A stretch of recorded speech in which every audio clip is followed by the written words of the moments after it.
Hello, everyone. I am Call. You're watching Talking Ball, and I'm joined with my friend Ian.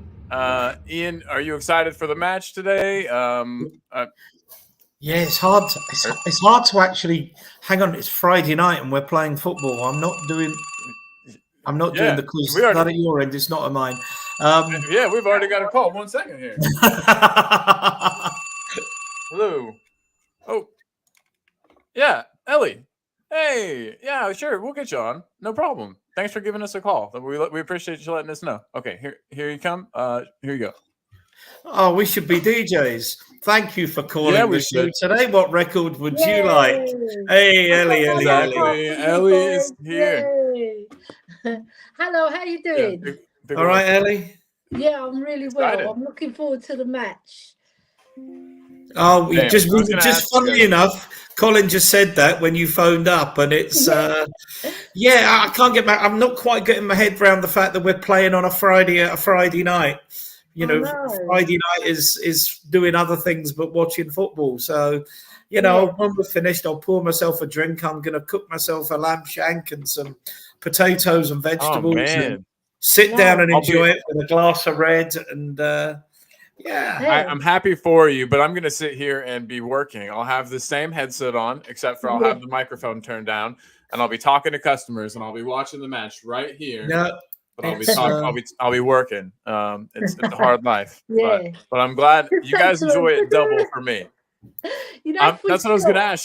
Should I watch it live or should I try to watch it later? What do you guys think? I think I'm going to have to do it live. Yeah, can you avoid the score? Because I can never avoid the score. No, and when I'm watching a game back, I'm like, nothing's happening. I'll just skip ahead a bit. I don't know. You know what I mean? I find myself cheating and not watch. You know what I mean? And enjoying the whole thing as much. But yeah, Ellie, Ian and I are pumped. We're excited. Like you were saying, Friday match, very, very strange, but exciting. It should be fun, and the fact that we've just played and we're so recently off of a win, I think bodes well for us. But I'll just pose this question to you both. Any fears going into this, being that it's Crystal Palace? We know historically we get the points against them, but they do give us a tough match. They did, there was that 3-1 drubbing. A couple of years back, I think Tanganga was involved. He got sent off, I think, if I'm remembering correctly. But so I mean, Palace are not a bad team. I'll start with you, Ellie, since you just came in. Though, are you worried? I'm not worried. I think we'll get the points, but it's not going to be easy because they're scrambling for points as well. So they'll want to make a good impression for their manager, Roy Hodgson, who's a very good organizer of teams. So we're not going to have it easy. We'll have to be at our best, and I think we'll have to create because we're the best creators in the league, but we're not the best finishers, apparently. So, but we scored 20 goals, so there's lots of positives, and I think we can go there with a positive attitude because we've been playing quite well in most of the matches. And we've been playing very well in a lot of the matches in certain quarters of the match. So I'm confident, but I'm not going to say we're going to batter them because I don't think it's going to be much in it. Maybe 1 or 2 goals at max. Yeah. I feel similarly to you, Ian. I'm wondering if you feel that way. They do have quite a number of players out, quite a number of starters that aren't featuring today. Yeah, that bodes well for us, obviously. And I think that helps. I mean, the one thing you should never be, whether you're a Spurs supporter or anybody, is complacent. Oh, it's only Palace, we're unbeaten, because that's when you come unstuck. But I am confident. I'm confident we'll go there and win. I think the players are playing with a freedom and a confidence, and I think with the injuries they've got, we've got every chance. One of the things that I picked up, I don't know how much you managed to pick up on some of the press conferences, Colin, but one of the things that Postecoglou said is, up front, we're still a long way from where I want us to be. Now, we're scoring 2 goals a game consistently. Right. We've stopped leaking. That's always been the Spurs' weakness. Is it doesn't matter, what you put in, it always comes out the other end, and that's been that's been our bugbear for almost as long as I can remember. We're quite sluggish in the final third compared to what I'm used to from Postecoglou's side, particularly at Celtic, where the ball was moved wide and then moved into the various areas. We're quickly. I don't know if anyone saw. Either you two or the in the chat, Celtic's first goal against Atleti on Wednesday night, which was a real fast move with Kyogo making a move off the ball, finding a yard of space and scored. That was, to me, that was an Ange ball goal that was made, that came from last season, but was scored this. There is a massive amount more to come from us in the final third of the field, and I'm really optimistic. And particularly if we don't leak silly goals. I mean, when you think the goals we've conceded, and it's not been that many, 2 own goals, 2 penalties that were overturned by VAR. One, the Romero one, was a penalty. The one at Brentford, not sure that's one VAR should be getting involved with. But then consistency, I guess there was one against Manchester United that VAR probably should have got involved in. But we're not leaking silly goals, so I'm comfortable or confident we can win by a couple today. And then we got a good few days off before Chelsea. I think maybe he'll play players, give Son and Maddison, those obviously carrying knocks. Maybe they can play a little bit longer. And then we've got 9 days before we have to worry about Chelsea at Tottenham on a week on Monday. So I'm quietly confident.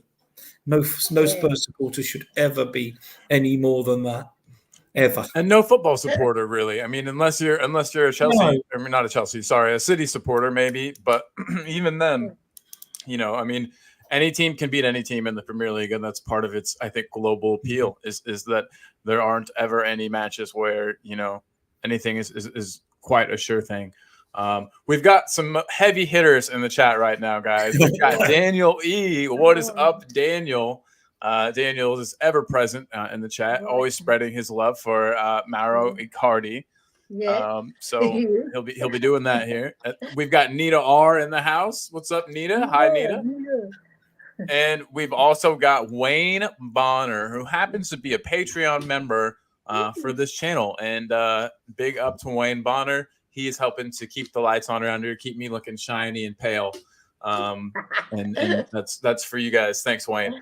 And Mia just jumped in the house too. Mia, another Patreon member. Mia, thank you again. You're a doll. We love you, and hope you're really excited for the match today. We sure are. And we were just talking to everybody who jumped in recently, just about I'll pull it back up. Just Palace. Are we fearful tonight? How do we feel? And the general consensus is that, we shouldn't get ahead of ourselves.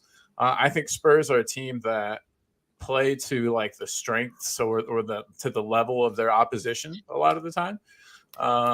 So, whenever we come out against the City or, we play a European giant, we play well. We match them in intensity and in skill. But then whenever we go out and we play an easy team, it's like, not an easy team, but one that should be easy. We end up struggling, and it's I think it's like you said, we underestimate our skill or overestimate our skill, underestimate their skill.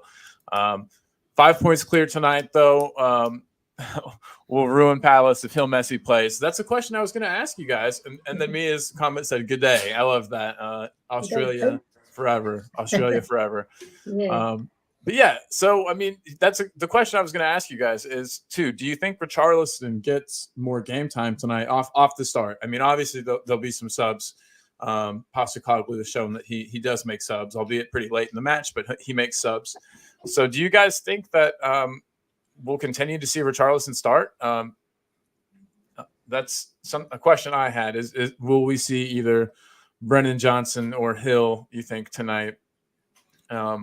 With Richarlison's form being kind of. I think he's going to be loyal because the first half against Fulham, he played very well in terms of the pressing, the hard work, the shot he got off. At least he was in position this time. Most times he's not being found, but he should have scored, obviously, but he didn't.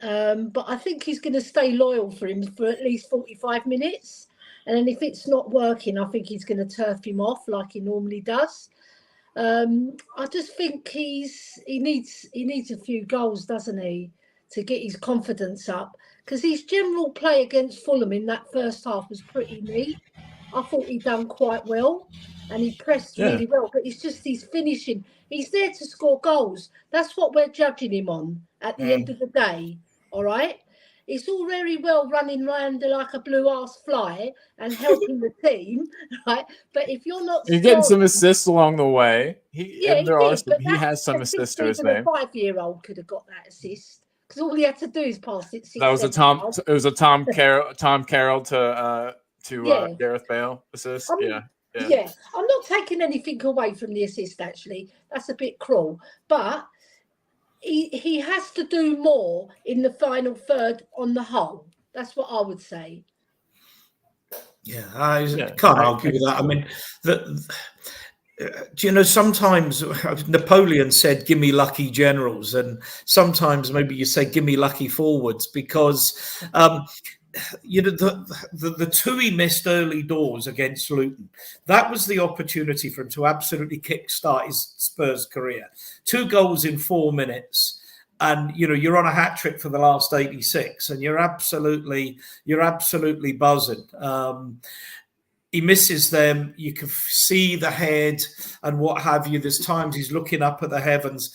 There was a little half volley with it, if that's the one you're talking to. I was at the game on Monday. And it was at the other end to me. I was in the southeast corner. But that little right foot, which just went, you know, the wrong side of the post at I'll call it the Paxton Road, showing my age. But you just, one of them, you think, he's probably thinking, what do I have to do to get a goal? You know, the thing's 24 feet wide, for God's sake. It shouldn't be that difficult. And even by the law of averages, you think once or twice it would go the right side of the post, and it doesn't. Maybe you'll start with him. I would start with Brennan. Not sure. I think the player he's playing really well, but the player I'm still not convinced is the handball player is Kulusevski, because I think he slows the game down and he wants to bring the ball inside all the time. But you know, we're not. You think maybe Kulu comes out for Brennan Johnson? Well, no, not at all. Decky's playing too well to leave him out, and I don't think he'll play Johnson, Richarlison, and leave Decky out. Not at the moment. But I just wonder in the next 12 months if Decky will be a starter, despite the fact he's a very, very good footballer and he's playing extremely well. You know, you can't argue with what he's doing. I think there's a question. I think the team pretty well. Well, does it pick itself, because does he bring Bissouma back, or does he leave Bissouma? And you maybe we're going to come on to that. I may have stolen your thunder. No, you're good. You're good. I'm glad we're talking about it. You know, that's the real question. I probably think he'll maybe start, because Johnson's come back off an injury, that he'll start with the same team that he started with on Monday night at Tottenham, and he's got the options of whether it's Gill or Bissouma or whatever. But I got a funny feeling he might just stick with Højbjerg, who's a decent enough player and did a good enough job. I know you're a big fan. I think he's another one that I think might be a little bit slow for the style that Ange wants. But there are times you just can't play that free-flowing, all-out attacking style. Sometimes, particularly in the Premier League, you have to be pragmatic. And for all that, Højbjerg has never done anything wrong. Doesn't do anything wrong. And if you want someone to shore up a game, like we needed at Luton, Højbjerg was perfect for that. And Højbjerg played well on Monday night. Wasn't exceptional, but doesn't need to be. His job's to get the ball to the players that can be exceptional. Yeah. So I would probably go with the same team. I wouldn't risk Bissouma. I think we would want Bissouma for Chelsea. Chelsea's going to be difficult. Although they looked excellent for 70 minutes against Arsenal, really excellent. And then for the last 20 minutes they were in panic mode. So anyway, yeah. No. So that brings me on to an excellent point, which is Basuma, and what do we do with him?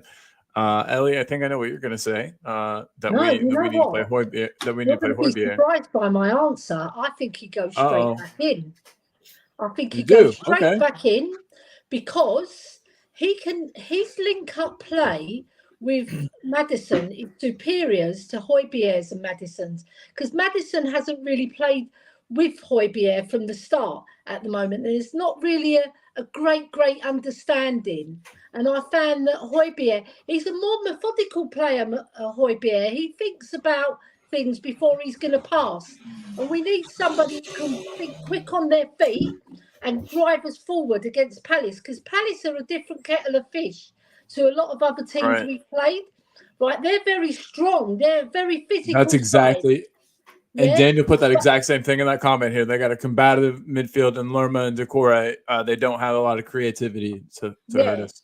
So I don't think we need Højbjerg in this game until we need to shore it up later on, like Ange Postecoglou's been doing in other matches. If we're winning 2 or 3 goals, put him on last 15, 20 minutes, because he will shore up the game, because that's one thing Højbjerg is good at, and that's his skill set. But having said that, I think we need, on the wings as well, we need more creativity, because although Kulu's been playing very well, he hasn't been assisting. He scored 2 goals and he hasn't assisted yet. So we need somebody. And I'm of the belief that it should be Kulu on the left and Johnson on the right. It makes more sense. He's left-footed. He has to check all the time. Plus, when you're going on the right, with your left foot, if he's going to go to the byline, he hasn't got a right foot, so he has to check onto his left, and by that time, the defenders sussed him out and got a tackle in, or he slips it back to Porro, right? So, and also we've got to be more clever with our runs so that Kulu can find you. That's what Kane was fantastic at, and when Kulu first came, he was always finding Kane. I think 5 of his 6-7 assists were to Kane. You see, so we need we need more movement so that Kulu can find them. And we're not getting that. So I just want to see more productivity from the wings as well, not just because we know we're going to get it from our midfield, 100%. Yeah, certainly. As I say, I often refer back to Celtic because it was watching Postecoglou's Celtic that made me absolutely convinced that he was the right man for Tottenham, and nothing that's happened has proved me wrong on that. In fact, funny looking at some of the comments online about relegation struggle, mid-table at best, this club's finished, etc. Absolutely. I was with you. I was with you the whole time. You were with me, Colin. You were absolutely with me. One of the things is that if it's for me, say I'm busy doing a show, Colin. Ellie and I just talk amongst ourselves. We had another caller join us. We have another one. Is that how you get alerted that someone's in the back room? He looks like a Newcastle fan. What I was going to say was where Celtic was so effective was with Maeda and Jota on the wings. I mean, Ellie's 100% right on this. That's where Celtic's real creativity came. Yeah, you had Hatate and Matt O'Reilly, who's going to be, remember that name, guys, Matt O'Reilly. I think he's going to be playing in England for a big team before very long. Really good player. That's where the real creativity came. The ability to hurt teams came from the wide positions, and we're not doing enough of that yet. And that's where, as I say, I think that's why Postecoglou in his press conference yesterday was saying, "There's a lot more. I need a lot more. I'm expecting a lot more," and that's where it will come from. Yeah. He's not stupid, is he, old Postecoglou? He knows what far he's from talking it. about. He knows what he's talking about because the forward line, there's not enough movement and there's not enough creativity from the wings. They're doing their job by getting there, but when they're there, there's not enough movement for them to find the player. You've got to make the right moves, and that's what Kane was absolutely fabulous at. You know, Sonny's different, isn't he? He creates his own goals, really. Like which is what I would expect from an Ange Ball centre forward. Yeah. I got to laugh. I can't highlight it, but Adrian Stroker, Jose, your horizontal hold has gone. That must be the shirt that you're wearing. Yeah. Can you hear us, Jose? Yeah. Buenas tardes, mi amigo. Buenas tardes. Ian, I'm just listening to what you guys are saying. I'm just enthralled in the conversation. I don't want to butt in because halfway through, so I'm listening to. No, you're good. I'll host for a bit, shall I? I wasn't there. I've been looking at my work computer. Sorry. Yeah. So, Jose, how do you see tonight's game going? Right. So they set up defensively. They always do, and they're very good defensively. And they normally stubborn for the first half with every team they've played. The only team that's played them off the park was last weekend. Other than that, you look at their results. Yeah, they haven't won games, but they've remained in games. Yeah. So what I'm hoping for is what we got last weekend. Last weekend, we got one half, didn't we? We got the first half, and then we had the second half at Tottenham last week against Fulham. Yeah. I would like to see a 90-minute game from Tottenham. Where he was saying that, Postecoglou was saying yesterday in his presser, defensively, we ain't got a problem. This is Ange's take on it. Defensively, we haven't got a problem. They've all taken it on board far quicker what we do defensively than what we do offensively. So, with that being said, if we can go out and be offensive the way that Ange wants us to be, I've got a prediction already, and everyone knows what prediction I'd already made.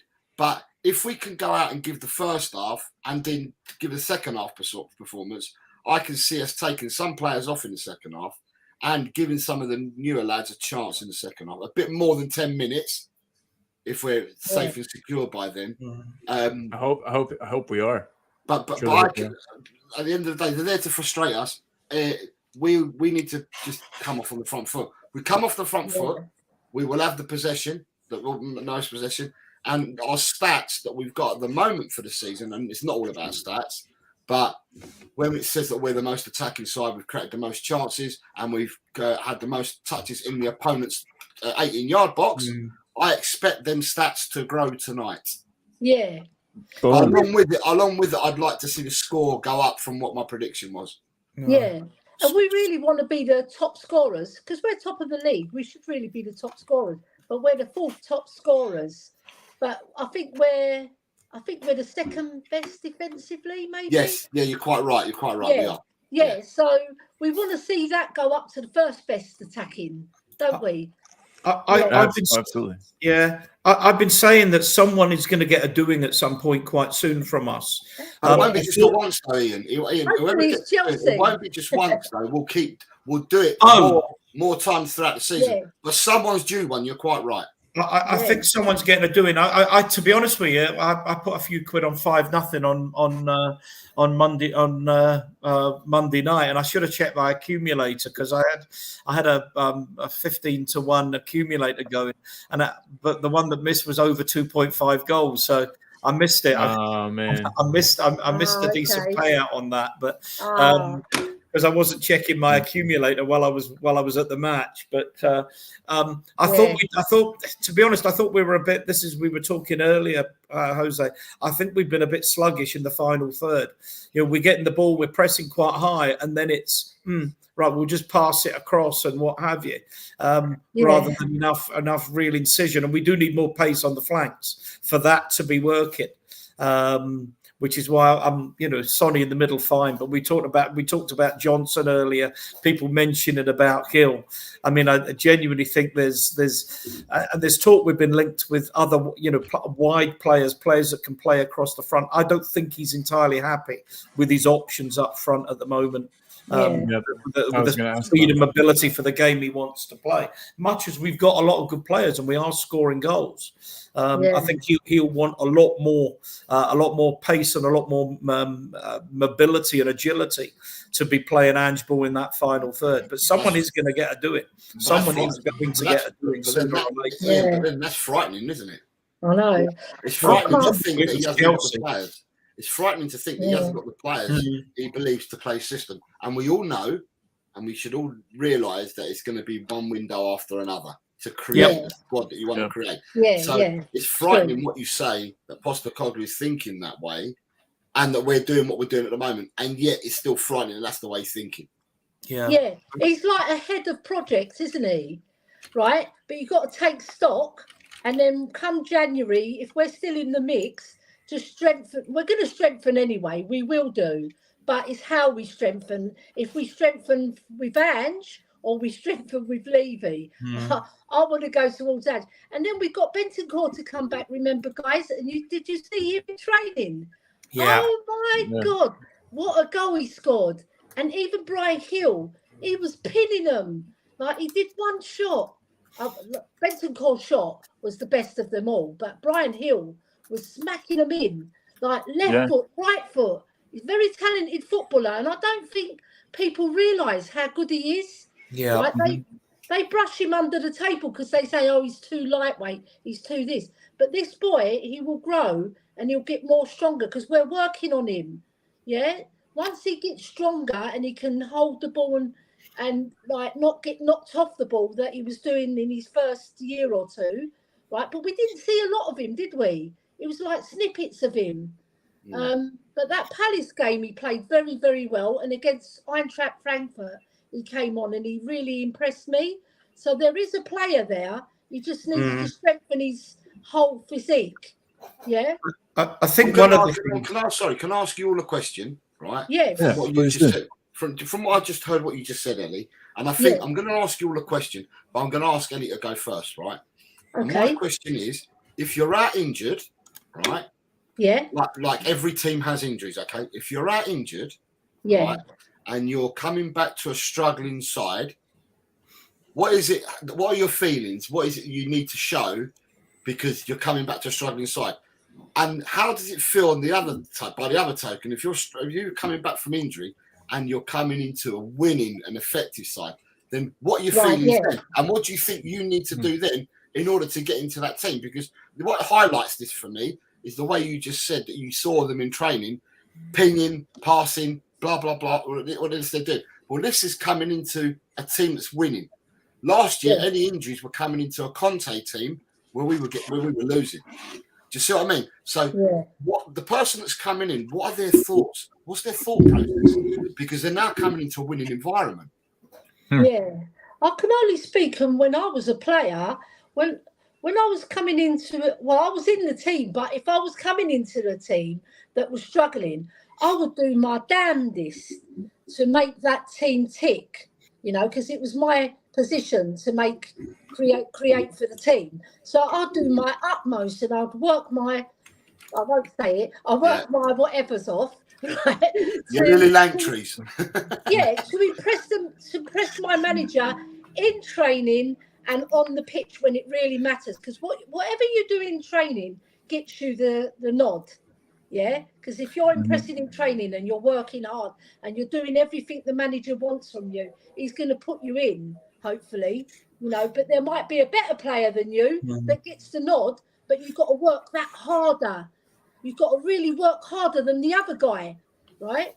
And that's where I think when you're coming into a team that's winning, it's your job to come and make sure that they're still winning.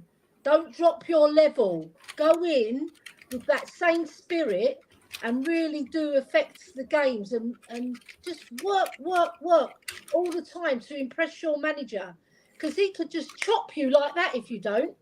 They're not, these managers, they're quite ruthless because their job is on the line, isn't it? At the end of the day, so you've got to really knuckle down in training, and then when you're on that pitch, regardless if it's a losing side or a winning side, you go on there with the right attitude to win the match.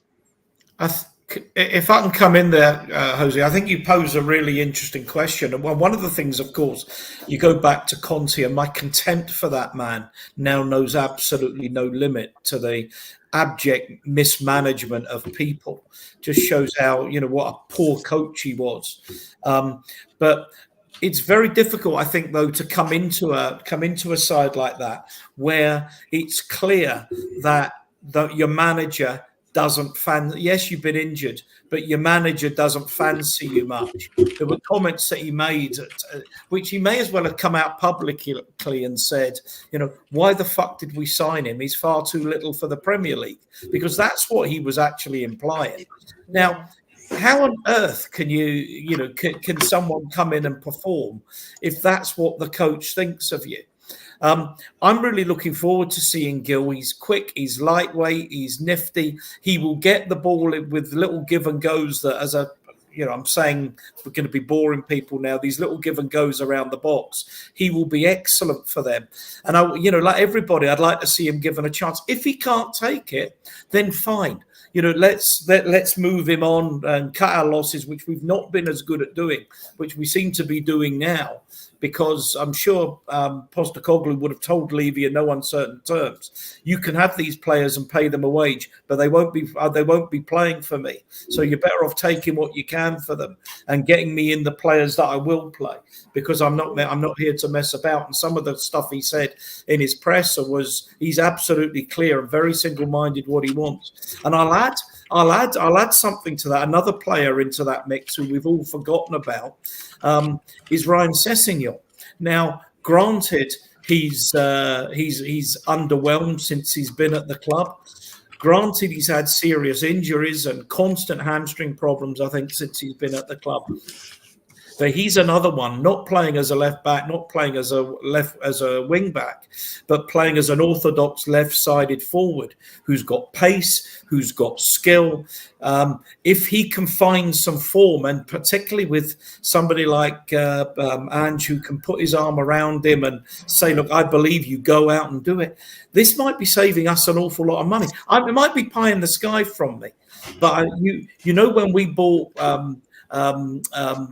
Sessegnon as what was he, an 18-year-old, 19-year-old? He's still only about 22. He's still very young with a big future ahead of him somewhere, or a future ahead of him somewhere. So he's another one. He's certainly another player like Gil who is made certainly made to play Ange ball if they can show they've got the ability, the temperament, etc. Yeah. 100% agree. 100% agree. All great points. I guess another thing too, these players that are coming back from injury, coming back into the team, are going to have to take these little cameos that they get, and they're going to have to really perform. They're going to have to really show something. Yesterday, Jose and I were talking about how hard that is to do. About how I think it's statistically 80 or 90% of substitutes don't make an impact, be it a goal or assist, like in a direct impact on a match. I do think it might be hard for some of these guys to work their way back into the team. But one player that I don't is Bentancur.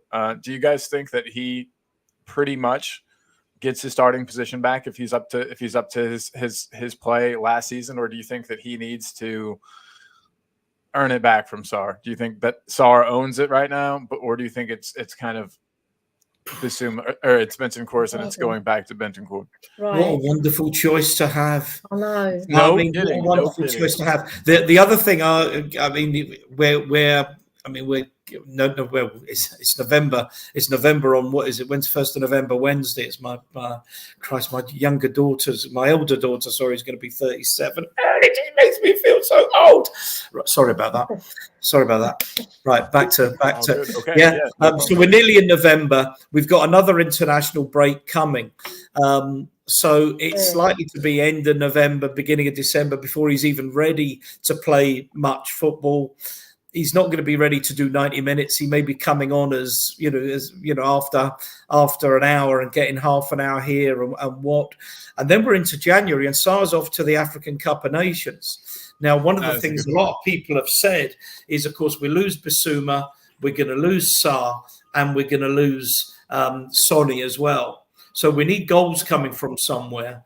And we absolutely are going to need to make sure we've got, because you can't go buying £60 million players to play for 3 weeks when the players are at the Cup of Nations. But so you need to have players either within your squad or players that you can bring in that can do a job, but are not £60 million internationals that are going to demand to start. This is the dilemma we have, and particularly with the African Cup. Is it every year or it seems to be every 3 weeks, the African Cup of Nations? But I'm sure I don't think it's yearly. I don't think it's yearly. It feels like it. It does feel, and I appreciate that playing in Africa, they need to play in the winter because it's too hot in a lot of countries to play there in the summer. But it's certainly an absolute pain in the neck for the Northern European clubs that have good African players. And me and Elliot are of an age to think every 2 years you would have 2, 3, 4 good African players. Give me a break, eh? What, lay off the drugs, will you? So I want to get through a couple of these real quick. Nina R says she hopes that Hill gets a run out tonight. I think we might see him out there. I really do. I missed some comments up here. Lee Smithy Smith said, "Big up to you, Lee Smithy Smith." Ellie, Beer Talk loves your hat. Loves that hat. The underside of the bill. That's so cool. But yeah, Ange must play our strongest team. That includes Bissouma. I agree.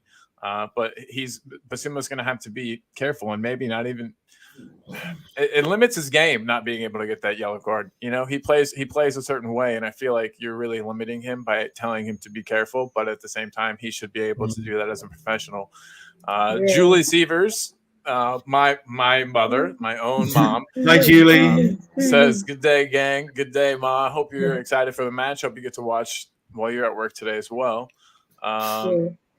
And then we've got everyone just showing all kinds of love. We have Ian Barron in the house. What is up, Ian? Good to see you, bud. Good afternoon.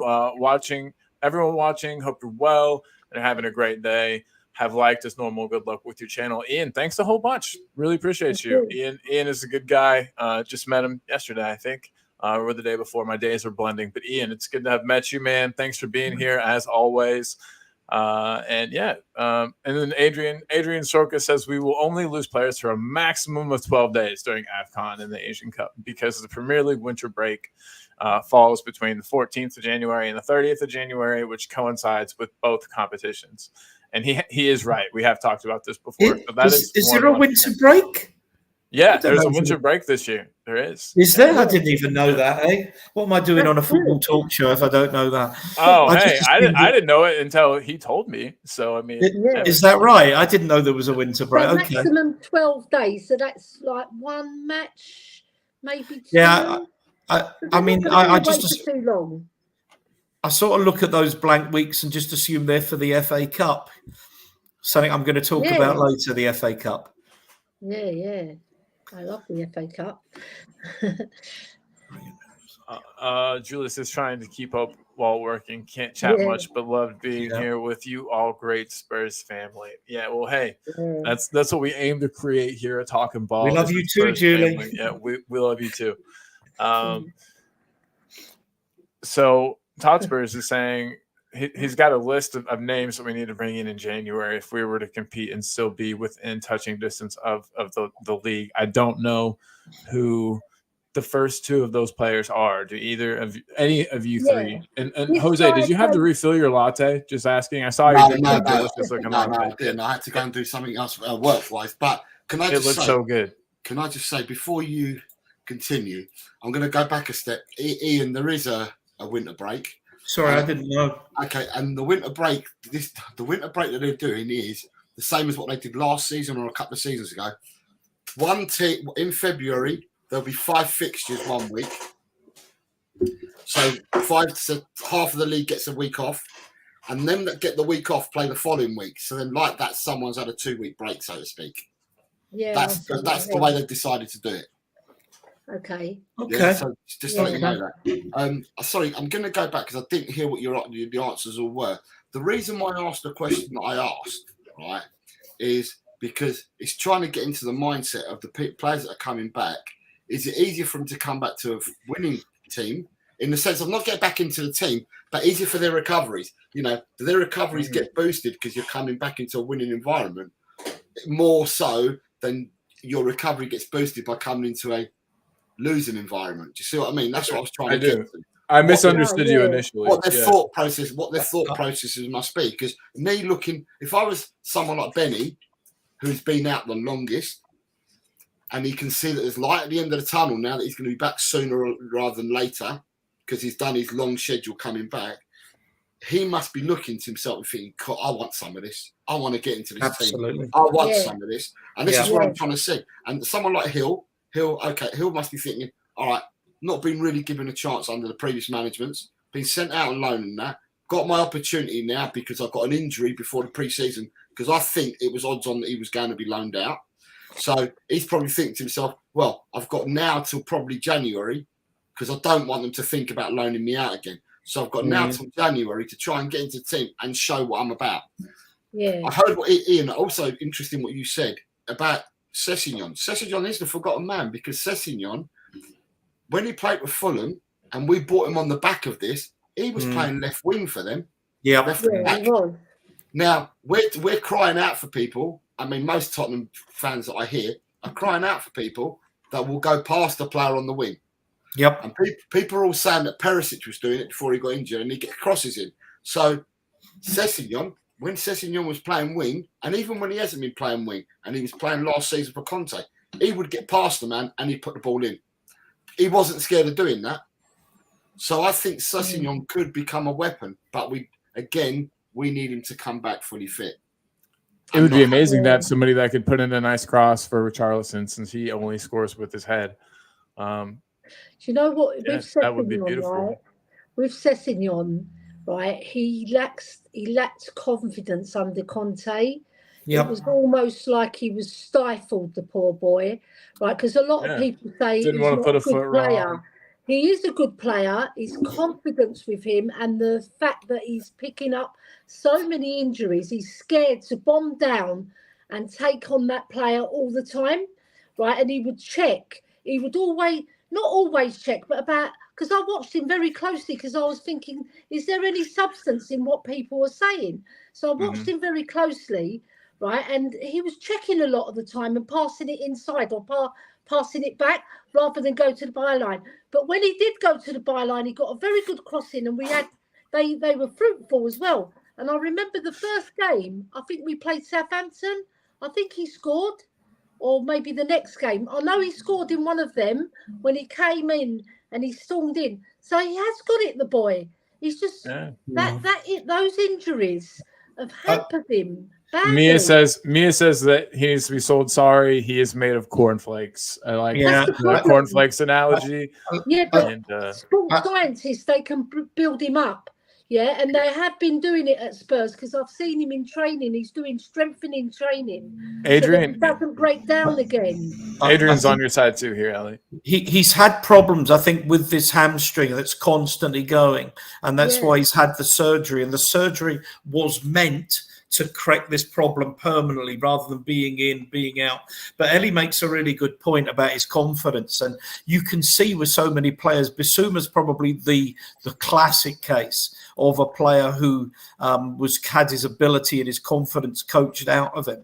And I think with someone like Sessegnon, I think he's got to get an opportunity between now and the end of the season. Mia, I hear what you're saying on this. And clearly, if this injury reoccurs after the surgery, then I'm going to go with that. But there's another thing, made of cornflakes. Yeah, I get that. But there's something else I'm going to say that you need to put into this equation, and that is we are not blessed and with that many homegrown players or enough homegrown players of the right caliber. And I notice that people naming names there are players they like to bring in, and none of them they'll all be overseas players. Now, the one player I'm a huge fan of who is disappointing me is Ollie Skip. And Ollie, apart from anything else, is a homegrown player, and I haven't seen him in the last 12 months really showing that he's developing as a real first team contender, someone that can come in and alter the game or keep the game going to the standard that it's been there before. So Cess being an English-born player, it would be really useful, if nothing else, if he were to be able to show the standards required. But he's got to be given an opportunity. But clearly, if we get to the end of this season and he's still, I agree with what Adrian's saying there, what you've just put up. Absolutely, Project Fear. Great description. Project Fear killed so many players. And if you do it, and it's in any, I always often say this when I'm on streams, that we look at football in isolation, but go into, you change jobs and you go into an office where people are happy, they're confident, the work's good, they've got confidence in the people that are working around them that are going to help develop the business and help develop their careers. Or you go into an office where everybody's down, the boss just moans at everybody, everybody's afraid to make a mistake, you'll get fired. Yeah, clock watching. They can't wait for 5 o'clock to get out of the office and go home. They're looking at the job adverts. It's a completely different environment. And football's the same. You want to come in to a team like this. You want to try and get in it, and you need to work bloody hard not to get out of it, because if you get out of it, you might not get in that again that easily. So, that's, I think, what Jose was saying. And I'd like to see Gil and I'd like to see Sessegnon given a chance in the team to finally show what they can do. If they can't do it, sorry, they will have to go. But I'd love to see what they can do, because both can play. I just want to answer this comment from Meter R. I said it before, Biss will get bookings because he's a real game player. Roy King comes into mind. Can I just say, Meter, that in this day and age, there are certain things that you can't do. 2 of the 4 bookings that he's had are for dissent. Yeah. Right, so if he cuts out his dissent, and by dissent I mean the rule in the Premier League now, 3rd player to run at the referee. If you start dissent, he could have had 2 less cards if he didn't give dissent. Okay, he's got 2 yellows for fouls, fine, that happens. But for the dissent, we need to cut out the dissent. Cut out the dissent, we minimise yellow cards, not only for him but from everyone else in the team. If a referee gives something, he gives something. He's not going to change his mind. There's no point berating. There's no point chasing after him. You're just going to give a cheap yellow card out. That's all you're going to do. Yeah. So with Nita, I'm just going to say 2 of his 4 are for dissent. The other thing I wanted to say, and I'll go back to the panel again, going by what Ange said about his attacking, right? And we're all saying that we're dying for people to go around the outside and put crosses in. Yeah. And saying that the attacking is not quite right yet. Does the panel think that what Ange means from that? Because he plays with inverted wingers, don't he? So they keep coming back in. So is Ange expecting them to come back in and our 2 fullbacks to bomb past them to do the crossing? Do you think what Ange may be referring to? When he's saying we ain't got the attack right? I think he doesn't want his attackers to go to the byline. I think he prefers, because if you watch Celtic play, right, they invariably cut back and they look for a player on the edge of the box or just around that part of middle of the goal. And that's what Sonny's brilliant at. Because I don't think Sonny is going to be the one, because he's in the middle. And if Richie was playing on the wing, Richie's not. He's good at heading, isn't he? He's not really brilliant at scoring with his feet for us. So I don't think we should play like that. I think we should play lovely, neat, intricate football with Madders involved, right? And the wingers to do the same. Intricate football, like we did against Fulham. We did 2 or 3 really brilliant moves where we moved the ball, and then Sonny flicked it, and we were getting the ball in there, to score. And like we could have scored a hatful of goals against Fulham, but we weren't putting them away. But I think Ange, I don't think he likes wingers to bomb down that line and get across, because he knows he hasn't got anyone in there. Who's going to score a goal with their head unless Richie's in there? And Richie's playing on the wing. The only way he's going to do that is if he plays Brian Hill or Johnson as a winger, right? And then have Richie in the middle, and then have Sonny as a number 10 just behind them, picking up the balls from, where he can score from outside the box. Going back inside the box, I don't think Sonny is particularly brilliant inside the box. No. He scores most of his goals with worldly shots, doesn't he? Yeah, but what I was going to say to you, Ellie, is that watching Celtic, if I look at Celtic from last season, right? So you had Jota, who was one of them, and I can't remember, because he had several, he brought them off the bench and he rotated players. Yeah. But they would get past their player and they put the ball in, not at height, they put the ball in low. And Kuriyashi, whatever his name is, who ended up with 30 goals last season, he'd score in the area. They weren't from headers that he was scoring. He was scoring from balls being put across the box screen. But because players got past and then put the ball in through, and that's what I'm thinking. Is it because of that? Oh, sorry, the dogs. I haven't seen it. Let the dogs out. I haven't seen good it. Song, good song. So whether he's given him that instruction and they just haven't got the ability to get down that line, that's the problem. I think in the chat, Adrian made a comment. There it is. It's at the bottom. Porro and Decky have interchanged. I think that's right. That's what he will be expecting. It won't necessarily be one to go down the flank. It might be one to cut in that inside left or inside, in that case, inside right channel. And I agree with Jose. But yeah, I don't think it's going to be down the flank and putting the ball in, Stanley Matthews into Mortensen to head in. It won't be that, but they'll be creating little angles. There'll be little drag backs, balls across the box, balls pulled back to the penalty spot, things like that. But it will be fast. That's what it hasn't been up to now. It hasn't been quick. And that's with Kyogo, one of his brilliant, wonderful abilities. And Sonny's got it as well. It's just to find that little half a yard of space in the penalty area and bang. So it won't be your orthodox. We won't be playing an out-and-out 6'5" centre forward. I mean, Peter Crouch would not get a game for Ange. Just not the right kind of player. But maybe off the bench. I mean, it's different. Maybe it's different if you're playing. If you want to put the ball in the air and you've got Richarlison or Villiers up there, because they're both units. That's not to say they can't play on the floor, but at the end of the day, I think that what's missing. I think what he's referring. Me personally, I think what he's referring to is the final third. I agree, Ian. He wants it to be quicker than that, but I also think the goal against Liverpool that won us the game, that was Porro going on the outside and putting it along the floor. He put it along the floor, but the thing is, we've got a doggy and Porro that can both do it, but don't do it enough. I get beyond the inverted winger, and I think if we add that to our game, it's going to be tiring. By the way, chaps, because to get someone to bomb up and down that pitch is going to be tiring. But if we can add that to our game, I think we're scoring a lot more goals. Yeah. Don't you think we need a little fox in the box? A smaller player who's a fox in the box? I think Sonny's that. Though. Sonny's everything. Sonny can do everything in that middle of the box. Yeah. Very true. I agree with you both. I think Sonny is it, and I was the one thing that really caught me unawares with Ange is I was astonished that he didn't start with Sonny in the middle at the start, because he's the closest thing that we've got at the club to Kyogo at Celtic. And I said earlier, there'll be people joining all the time.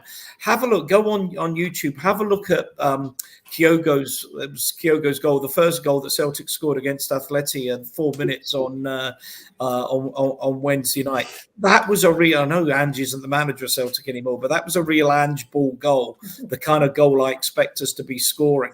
And I would love. I thought Kyogo would be the first target. I would love Kyogo at Tottenham.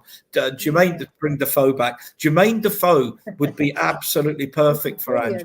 Yeah. Absolutely perfect. Yeah. He Do you would. know who else I think would be perfect? Mitoma. Oh my! I love that player. He's absolutely brilliant. He's got quick feet. He can move the ball quickly. He'd be perfect for Ange football. Who's this, Ellie? Mitoma at Brighton. Oh, God, yeah. Back to get Mitoma's him. quite a my player. God, I Yeah. love it. Have you seen It that would goal cost he a scored pretty penny. against Liverpool? Oh, Yeah. not this season. Yeah. I think it was last season or the season before. It was absolutely stunning the way he took it. I've That's seen what- your bank massive balance and you speed. can't afford him, Ellie. I know. You know what? I think Levy will have to get his bigger checkbook out to get Matoma. Make it rain for Mitoma. Yeah. So whenever Jose gets back, we got to ask him his thoughts about whether or not Richarlison is going to start tonight, or if we're going to see either Johnson or Hill get a chance. We've talked about kind of what we'd like to see up there, but I just want to. Don't let me forget to ask him who he predicts that we see. I honestly would rather see Johnson, but I think we're gonna see Richarlison. You know, they've got some physical players back there. They've got Anderson, who's a wonderful defender, and also guys, if they do score, I don't know. Do you think that their set pieces are something that we need to watch out for, like specifically? I kind of think if they do score, a set piece seems the most likely. Just with the fact they've got some units in the back there. We haven't exactly conceded a lot of set pieces, but still, I don't know. I think that's a danger that we'll definitely have to watch out for. Anderson on the set pieces, guy can really get his head on one. So they're very good at progressing the ball, Palace, as well. I think when I've watched them, they're very fast getting the ball forward. You know, they've got very physical players as well. So they're going to match us on physicality. It's just, can they match us on skill? I think we've just got that extra bit that they haven't got. But we have to show it. We can't just expect to go there and win. We've got to turn up. Yeah. And Jose is back, my man. Hey, I just had a quick question for you. Do you think Richarlison's going to start tonight, Jose, or do you think we'll see either Johnson or Hill even in that spot over him? I think to be honest, it depends, and I'm not privy to this. It depends what they've done on the training pitch for the week and what Ange can see. Because I believe, and I'm not there, and I'm not part of the inner circle, but my belief is that with Ange, if you're not putting it in training, and he wants you to die in training, basically, and if you ain't putting it in, then you ain't playing the match. So a lot of people have to really step up in training to try and break into this 11. I think it all works out on are all the players fit. Now, yesterday, from what I got from the presser that he did yesterday, although I'm not sure how much I read into the presser, he did say that Sarr has trained all week. But he did say that a doggy's being assessed. Yeah. Okay. So they might not risk him. So it all depends. I mean, also as well, you've got the Bissouma conundrum. I mean, I don't know how Ange thinks. But I mean, to try and play devils, you could turn around and say, leave Bissouma on the subs bench tonight, start with Højbjerg. And then if someone said to him, well, why did you do that? Did you do that because of his yellow card? He may turn around and said, no, I think Højbjerg took his chance because he played well against Fulham. That's what he's going to tell the public. Do you see what I mean? Although really he's defending Bissouma because he wants to keep him for the Chelsea game. So we don't know what Ange is going to do. At the end of the day, if he wants speed, right? And it depends. If he's going to go inverted, then there's a possibility that Brennan Johnson could play tonight if he's inverted. But you've got to look who you're up against, the opponents that you're up against. And I think I can't even remember who the right back is for Palace at the moment, but the left back is definitely that Tyrick Mitchell, isn't it? So he's Mitchell's a good player. Yeah, he's a good I player. really like Mitchell. But he's quite small. Cousin. He's quite small. Cousin, isn't he? Or is it Johnson at West Ham? Ben Johnson at West Ham's his cousin. West Ham. Yeah. So the thing is, with whoever goes up against their left back, which will probably be Kulu, right? that's a good matchup for Cooley because Cooley's got the strength on him. But on the right, if it's some similar stature, say Nathaniel Klein was playing, right? If Nathaniel Klein was playing, I'm telling you now, he'd put Richarlison. Ward looks like they had Ward playing at right back in their last match. Okay, so Ward's a big fella. Ward is a big boy. So being a big boy, he's got to make a choice. Either he puts Richie up against him for the physicality, or you could put Brennan Johnson in there for the speed, couldn't you? Yeah, I could see the argument going both ways for sure. Very good point. He's going to stay loyal to Richie. I mean, one of the things from the Fulham game is, I mean, he brought Johnson on, took Maddison off and what have you. There was very little creativity in that final third. I think he'd have been really disappointed. Johnson certainly wasn't getting any service or whatever at all from Skip and from Højbjerg. That was, to be honest with you, old Tottenham. We need more creativity than that. You know what, though, Ian? It's because Fulham had most of the ball in that final 20 minutes, didn't they? They were peppering us. And like Willian was getting on the ball and he was creating for them. They split us apart. But luckily, that Harry Wilson, he checked and he allowed VDV to recover. Then and then Vicario done a really good save. We blocked a couple as well. And Sarr's block was out of this world with his Wasn't head. it just? Brilliant. So they were putting us under pressure, so we couldn't really create because we didn't have the ball. You can't create if you haven't got the ball. No. Like you see, Skip and Højbjerg, they're not creators. They're spoilers. No. They're spoilers. Skip seems to have hit a ceiling to me too, by the way. I think Skip has peaked. I don't know if we're going to see much better from Skip. And I don't mean that in a terrible way. I feel kind of bad for even suggesting that because, I mean, I know that he's still well loved. Carl, I don't know, I say give the lad an opportunity to see we don't know what's happening on the training pitch. And all I can turn around and say is there's some players that are with us this season that were with us last season, and they have improved under Postecoglou's coaching and the team, the way they're being coached. They've coached the players, and the players have got better for it. So I've got no doubt that Skip can be coached to become a better player, and therefore still has a role to play for us. Where do you see him more as a 6 or an 8 in the long run, like long term?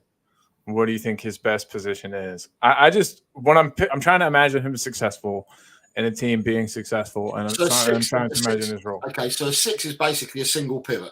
So if we're going to talk all these crack terms, you've got the double pivots that Chelsea used to play, and then double pivot midfield, which is 2 6s.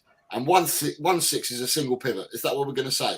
And that becomes the defensive midfielder. Well, that's the way Ange plays. Single pivot number 6. Well, but I've seen Ange play 2 8s and a 10. If you want to look at it that way, he's played 2 8s. Jose, sorry, I always just to come in there. I think absolutely he doesn't play a 10. He plays a 6 and 2 8s. That's to me that to me is the Ange system. It's a 6 and 2 8s, no 10. Who was the 10 at Celtic? The Scottish captain.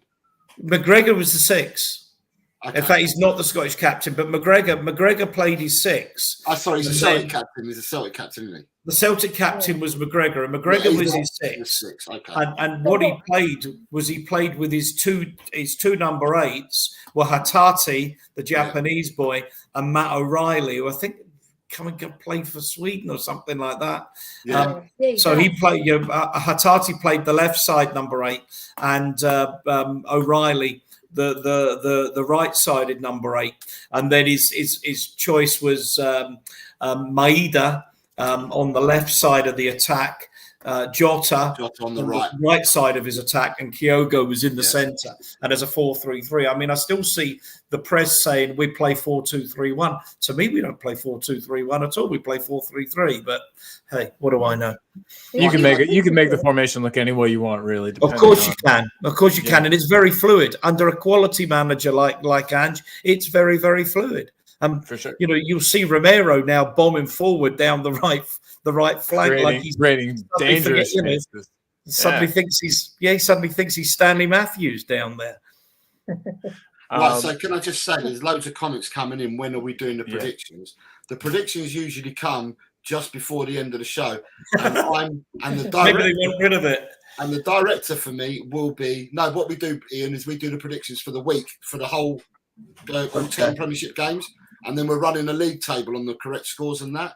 And people are interested in keen in doing. Right. Okay. But it's all very dependent. I'm going to tell the crowd now. It's all dependent on Colin, because Colin has to work. That is true. So because Colin has to work, Colin will give me the nod when he's towards the end of the show, and then I will do the prediction. Man. That's a lot of pressure. The predictions will take at least 15 minutes to do, because you have to get everyone's in. Oh, okay. I've not done that. Okay, because I want to talk about my memorable match today as well. Let's move. Okay, so real quick, I want to get everybody's one last kind of blurb from everyone on the match. Then we can go into guest corner, and then we'll go into predictions. Does that sound good? Yeah. I want to make the show not too long too, because I'm sure everyone's got their pre-match rituals to do and things to do to get ready for the match and everything too. So I don't want to take up too much of everybody's day, but I do. Hey, everyone in the chat, do you have to leave? Are you pressing to go soon? Yeah, you guys want to stay? You guys want to stay and hang out? We can stay and hang out. Tell us what you want to do. Yeah, put your answers in the chat, guys. Look, we got 18. We got 18. The viewers just jumped up too. Well, hey guys, good to have you here. Someone must have put the whisper out that we're doing the predictions. It's almost time for predictions. No, so guys, obviously we're talking about Spurs at Palace coming up in just a couple hours now. Are you? I mean, I'm worried. I'll be honest. Not worried. Worried is the wrong word. I'm not worried like I was in seasons past, but I'm a little apprehensive. I hope the players don't go in apprehensive like I'm feeling right now. I think that's going to be the key is the way that our players approach this match. But I'm honestly more worried about this than I am about Chelsea. I fully believe that we'll beat Chelsea next week. But I think this match could be a draw. Again, I don't want that to happen, but can you see us getting beat, Colin? Can you see us getting beaten tonight? No, but I could see it. I could see a draw though. What's worrying you? The low block?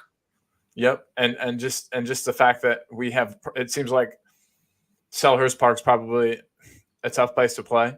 We've got a good record at Selhurst Park. We do. I'm trying to understand where you're coming from. So I think part of it. I'm trying to dig Colin out, so I'm trying to find out where he's coming from. He is. I think part of it is also past. We're doing too well. Something tastes too good. You know what I mean? It's like it's too sweet right now, and I'm like, when's the bitter coming? But maybe we're past that. Maybe we're past the whole Dr. Tottenham thing. I mean, we're playing a team that got beat. We were playing a team that got absolutely smacked. Are we not owed sweet then, Colin? Because I've had sour tastes in my mouth for years with Tottenham. Are we not due sweet? Because I think we are. Yeah. No, you're right. And if Lady Luck ever was, I mean, if there was karma or fairness in the universe, now is our time to get our just desserts for sure. Yeah. So all right, you're making me feel.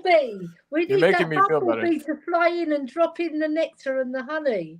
There you go. Yes, exactly. We don't need no sour grapes.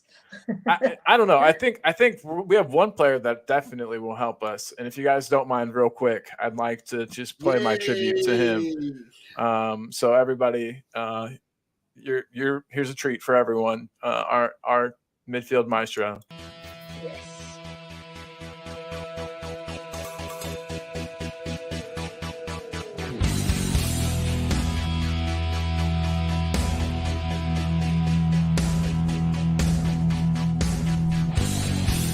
My team has got James Maddison. James Maddison is what we need. Whoa, thank God we got James Maddison. This kid plays ball like you would never believe. Whoa.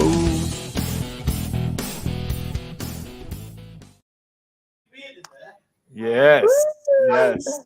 Boom. To get everybody pumped up. Now I feel better. Now I feel better about the match. I'm not as worried anymore. So yeah, that was good. That served its purpose. Honestly, guys, he's the difference maker. I feel like his attitude is really what has changed maybe the whole team. Am I saying that? Am I giving him too much credit? But the fight and the drive and the hunger and the anger and the shittiness. And he said in an interview recently he loves to be the villain.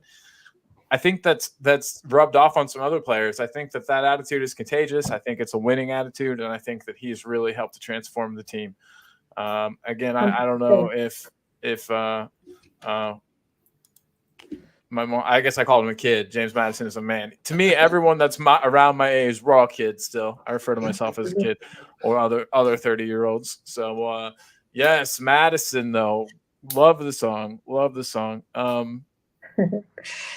But yeah, guys. I mean, so do you think, Elliot? I'll ask you. Do you think he's made a big change on the team and the way the team kind of carries himself and the swagger about the team? Because I think there's a different. The team carries himself differently to seasons past, and Madison seems to be the instigator of that.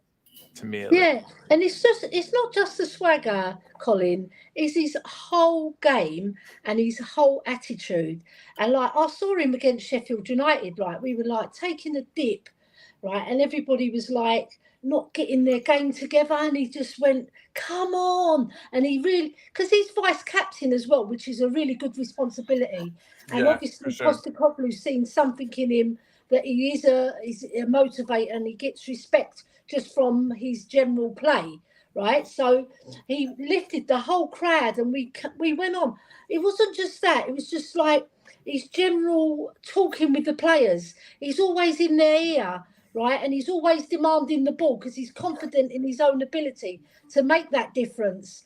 And he's also confident in the ability of the people around him, Ellie. That's, I think, that's a big thing with Madison. I mean, the one thing I love about Madison is how much he clearly loves being at Tottenham. Loves the manager. Definitely. You've got that training ground, that pitch. You've got high quality international players around it. You know, after a relegation struggle last year, okay, Gareth Southgate doesn't fancy him that much, but you know, hey, you can't have everything. He's been an absolute revelation. And what's worse is how many years did most of us supporters say, we need Madison, we need Madison. Madison is the kind of player that we are crying out for. And what happens? We go and buy him and all of a sudden, hey presto.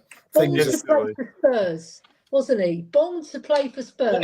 Absolutely born to play for Tottenham. Yeah. You know, if you're of a certain age and a certain vintage, and you know, and if you know the history, he's absolutely a Tottenham player out of Central Castle.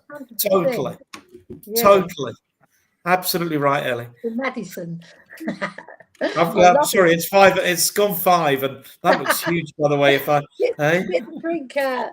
But it's there you go. It's Friday. It's 5 o'clock. What are you drinking? Well, you don't want to drink that. I don't want to be drinking that. Is that a whiskey? Is that a whiskey, Ian? No, it's cognac. That's it. All right. Whatever it is, it's large, man. It's bigger than large. It's probably because I put it right up against the camera, and that looks huge. That's why. But that'll keep me going to the end of the show. It's a big measure. It's a gentleman's measure. Yeah, there you go. Cognac is for real men. Whiskey's I don't know much about drinking cognac. Apparently, without ice is the way to go. Not even one ice cube in your cognac. VSOP. The ice just turns it to water, doesn't it? So what's the point? Just drink it neat. Yeah, I like it. I'm learning how to drink cognac. This is a very educational channel. Not only do we talk Spurs, we talk booze. We talk all kinds of people pissed. There's a nice ice. Julie Sievers, go and wash your mouth out. Oh, I think she was saying that ice was a dumb thing. I think she was making fun of it. Ice. Good God, no. Yeah, no. And if you're drinking she's on your Scotch, yeah. Unfortunately, I've developed a taste for very good, as in your term, about $70-80 dollars a bottle plus whiskies, but some of them are coming in at proof, 50-58% proof, and believe me, they are strong. You have to have water in them. It's not as strong as moonshine. we do have that. Drinking from the same glass here. Would I drink wine on ice? No, no. But sometimes when I'm in, I don't know what the weather's like in southern Indiana, but when I'm in Spain, sometimes the wine gets very hot very quickly. You have to put some ice in it to make it drinkable. So it turns into vinegar. You just put it on your salad. Pumpkin look. pie moonshine is tasty. I'd love some. I'd love some. Hey, So- a prohibitionist after my own heart, Julie. Not. Our whole family, we're Irish, Catholic, and then also German. We're very Irish, very Catholic, very German, and so we definitely know how to drink. We do that pretty well. Absolutely. Okay. Yep. So yeah, guys, we've got plenty of time. I don't have to work for another hour and 15 minutes, but I do want to say that Nita pointed out that there is a time limit on her dinner date with the grandkids in an hour. Okay. So Nita, if you need to get your predictions in earlier, then we do ours, or if you just want to go ahead and do predictions, then we can just keep chatting shit afterwards. Go on, then. Jose. If you want to do the predictions, then we'll start. Yeah, let's go ahead and we'll get the predictions going. So what I've done is I'm going to put it straight onto when people put their results in, I'm going to put it straight on the spreadsheet, because last week I wrote all the results down, then had to go to transfer them to the spreadsheet, where I've got my spreadsheet ready.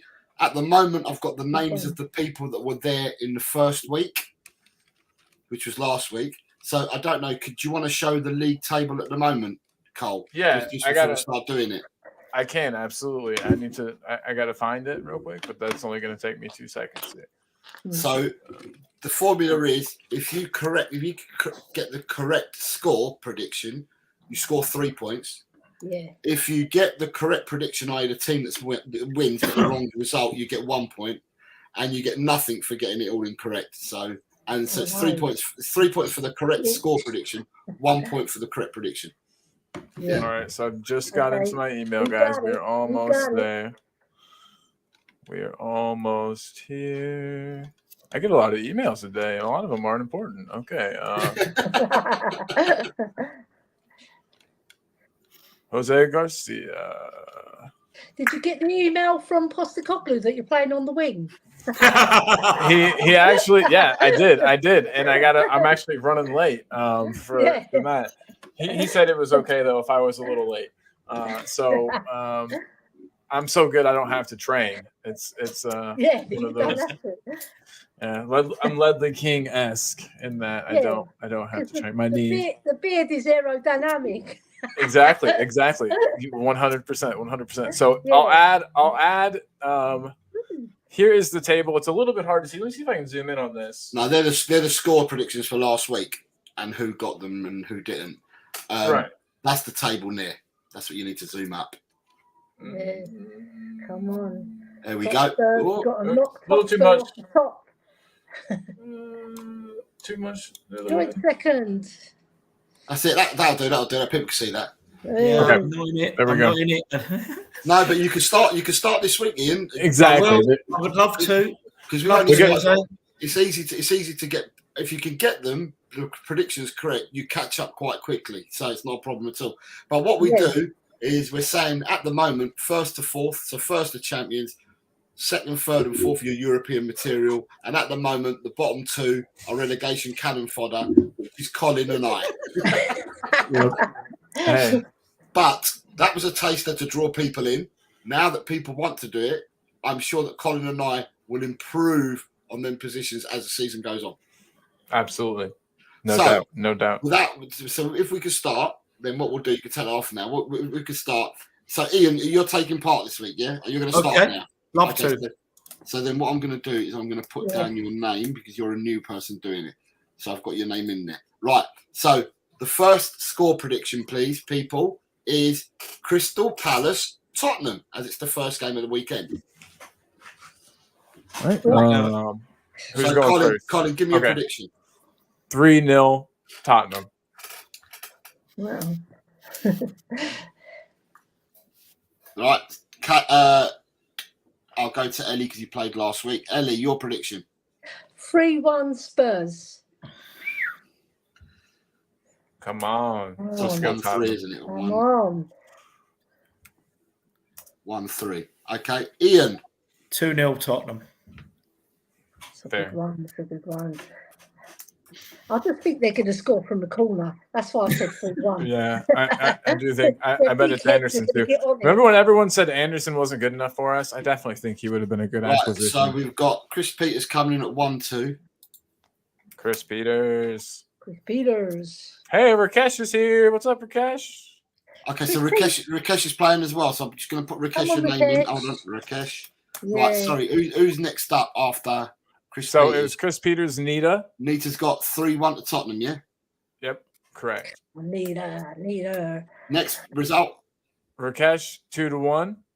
1-2 to Tottenham. Correct. And then we have Dry Roast Peanut 0-4. 0-4. Oh, Yep. I'd love that score. And then we have Okay. Tot Spurs 0-2 for Spurs. Tot Spurs. Yep. Why have I got Tot Spurs? Oh, that's Nita. Oh, it's 1-3. Okay, sorry. And it's 2-0 from Tot Spurs as well, yeah? Yep. I'll give you the scores the right way, hopefully. And then Beer Talk says 0-90 Spurs. Spurs by 90. Says Beer Right, if Talk. Beer Talk wants to take place, I need a correct score from him because I can't take 0-90. No, he's covering his not. bases. Right. He is, Right, he is. so at the moment from last week, and I saw Wayne Bonner in the chat earlier, but Wayne Bonner's not given. He might have had to run. There's quite a few people going right Kate's now. not I'll here. put him Jacob's down not as 4-0 to Palace. here. Beer Talk says 3-0. Okay, 0-3. 0-9. You've been on too much brandy. It's Ian. not Bristol Rovers, is it? Right, Lee Smithy Smith was in the chat earlier, but I can't Yeah. see him. And so was Wayne Bonner in the chat. Can't see him. So from last week, we've got Kate, Wayne B, Chris Meta Football, Jacob, Jim, Lee Smithy, and Bobby K have not given predictions as yet. Okay, we'll just move on with what we've got to the next game. The next game is, and by the way, I've gone for 2-0. But I may change that by the end of the show. Right. Depending how you're feeling. I might change mine by the end of the match. Yeah. Yeah. The next score is Chelsea Brentford. I've gone for 2-1 to Brentford. Oh, okay. I'll go 1-1. Collins 1-0. 1-1. 1-0. I don't realize I have an accent until you make fun of it, and then I'm like, oh, you haven't got an accent. You haven't got an accent, and now Ellie's gone. She'll be back. Ellie's gonna She'll be come back. back. Don't you worry about that. Dry roasted peanut is going for 1-1. Okay. He knows. Dry roast peanut knows what's up. Chris Peters, I was at that match. Never to be forgotten. Another never to be forgotten. 9-0. Yeah. Never Who we got forgotten. after that? Rakesh is saying 2-1 to Chelsea. Yep. Tot Spurs, same. Tot Spurs 2-1 to Chelsea. Yep. And then we've got Mr. Chris Peters, 3-1 to Chelsea. 3-1 Chelsea. Okay. Yep. People are fancying Chelsea this week. Brentford have done them in the last 2 times and spanked them both times in the last 2 seasons at Chelsea. I honestly think it's going to be a draw. Just Nita, enough to prolong the 2-1 streak. Chelsea. Wow. Yeah, that's they. I wonder what the bookies have them at. I'd be interested to see that. I'll pull it up in just a moment. I don't understand how you guys do gambling there. It doesn't make sense with your fractions and stuff. It's easier. I can tell you all about fractions. So could Ian. Oh, I can't do the bookie stuff, eh? Yeah. Hey, I can do it. I can do the Jew. I can't even do it. I don't think I can this. Can I? The Jewish Catholic thing, spectacles, testicles, wallet, and watch. But anyway, right. What's your prediction? I'm gonna go 2-0 Chelsea. So Ian's going 2-0. Dang. Pochettino keeps his job for another week. Right, so at the moment, quite funnily enough, we're missing Ellie's score at the moment, which we can get. But Beer Talk hasn't given a Chelsea-Brentford score. What the hell, Beer Talk? No, I'm just kidding. Like I said, I'm sure being pre-match, there are tons of channels on right now. So to the 12 people that are hanging out, big up, big love. Thanks for being here. If you haven't already hit the like on the video, you could do that. That would be very nice of you. But if you don't want to, Chris Peters is saying, do you want him to join?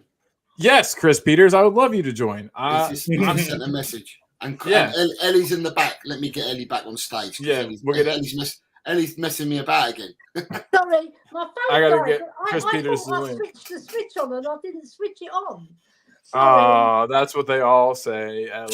Chelsea, Brentford, Ellie. Chelsea Brentford. 2-1 to Chelsea. Ooh, I'm the only one that's gone away for an away win. That's No, cool. I think Maybe Chelsea that'll are picking up get you some of the momentum. points. They're That might starting get you to some get of the points win. you need. I'm That might telling get you. In That the might last get you 2 your points, seasons, Bob. Brentford have absolutely thumped Chelsea at the bridge. Both Yeah. seasons. So, and I know they ain't got Ivan Toney, but I Sending you reckon the link. the pace that they've got, I reckon they'll trouble anyone, Brentford. Yeah, they're a good team. Rakesh, thank you very much for your comment. He says this channel is sane and I love it. It's fun, isn't it? Yeah. It's good. I like this as well. Right, Beer Talk. I don't know whether you're still here or not, but if you are, then you need to give me a prediction for Chelsea Brentford. Okay, we're going to move on. The next the next game is Arsenal Sheffield United. I'm going 3-1 Arsenal. Oh, Ellie. Oh, Ellie, are you okay? Did you fall or something? Okay. No, it's just I'm trying to put this up. And it All right. won't- We were like, We we knew thought something you'd fell. gone We just there, wanted to Ellie. make sure it wasn't you. Yeah, exactly. You're safe, though. Ian, 5-0 Arsenal. 5-0. I reckon 4-1 Arsenal. Yikes. Come on, Sheffield. Put up a better fight than We're that. going to get battered. And I have gone for 3-0 Arsenal. That's what I went for. Okay. Meter Art is 3-0 to the Arse. 3-0 to the arse. Rakesh says Arsenal 2, Sheffield United 0.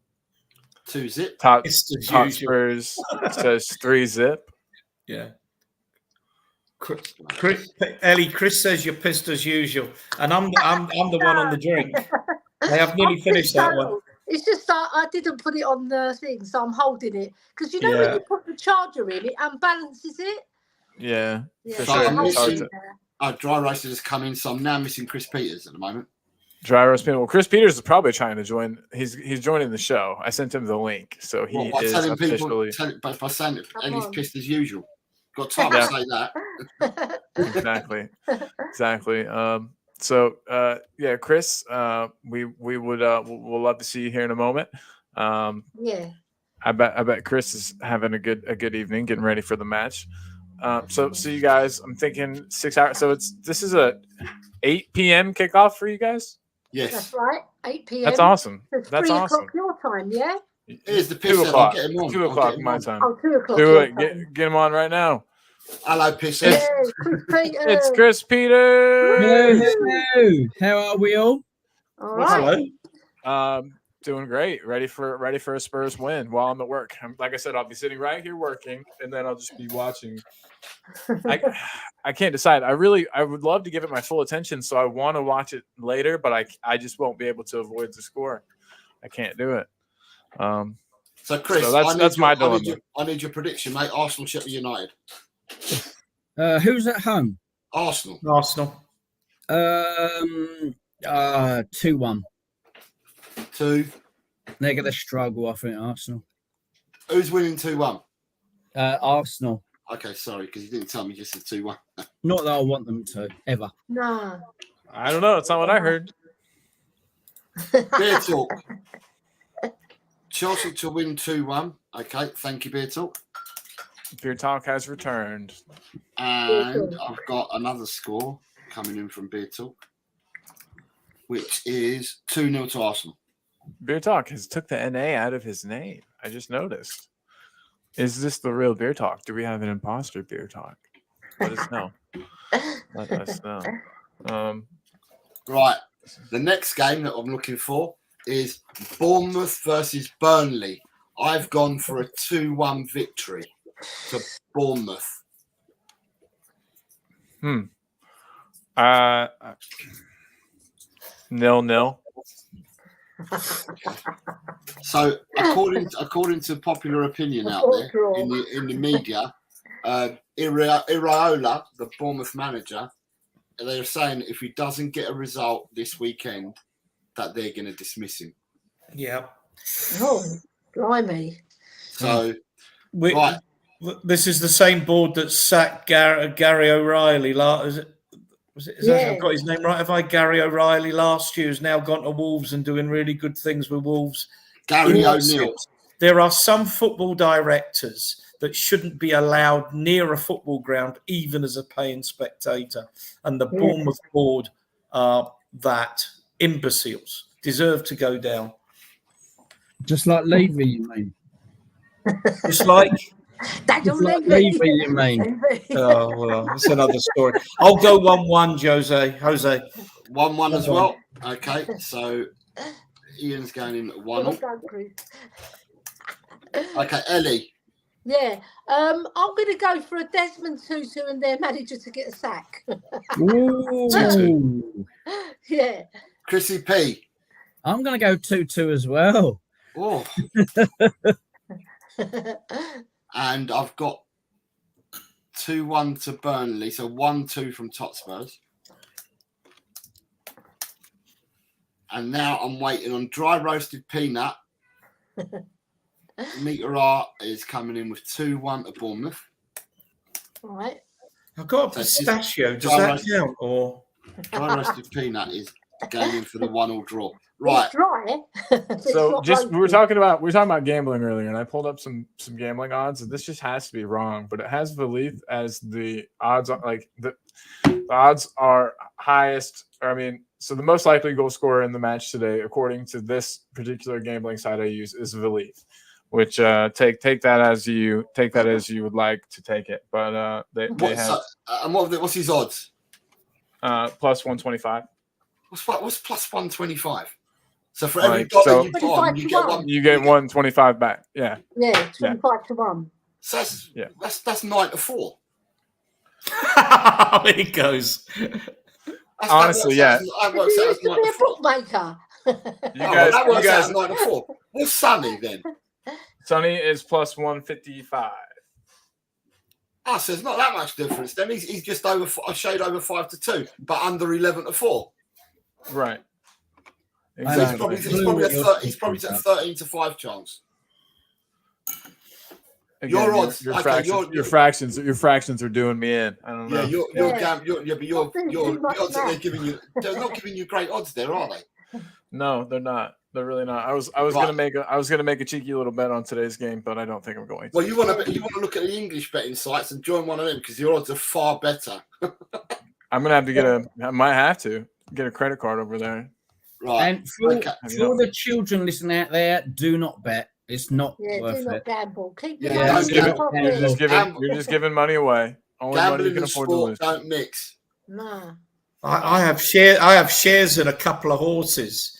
Thankfully, they win now and again. Otherwise, I'd be losing money on what the horses cost me and what I lose at the bookies. So, yeah, the horses are subsidising my betting losses at the moment, which is not how it's meant to be. I think it's meant to be the other way around. Are you a flat or jumped, Ian? No, both flat. In fact, they were both meant to be running yesterday, today, and tomorrow at Doncaster, which has been abandoned. So, When's the breeders? Is it this weekend or next weekend? Oh, I don't. American racing. I don't follow American racing. I don't. But I follow the Europe. I like to see the European horses when they race over there.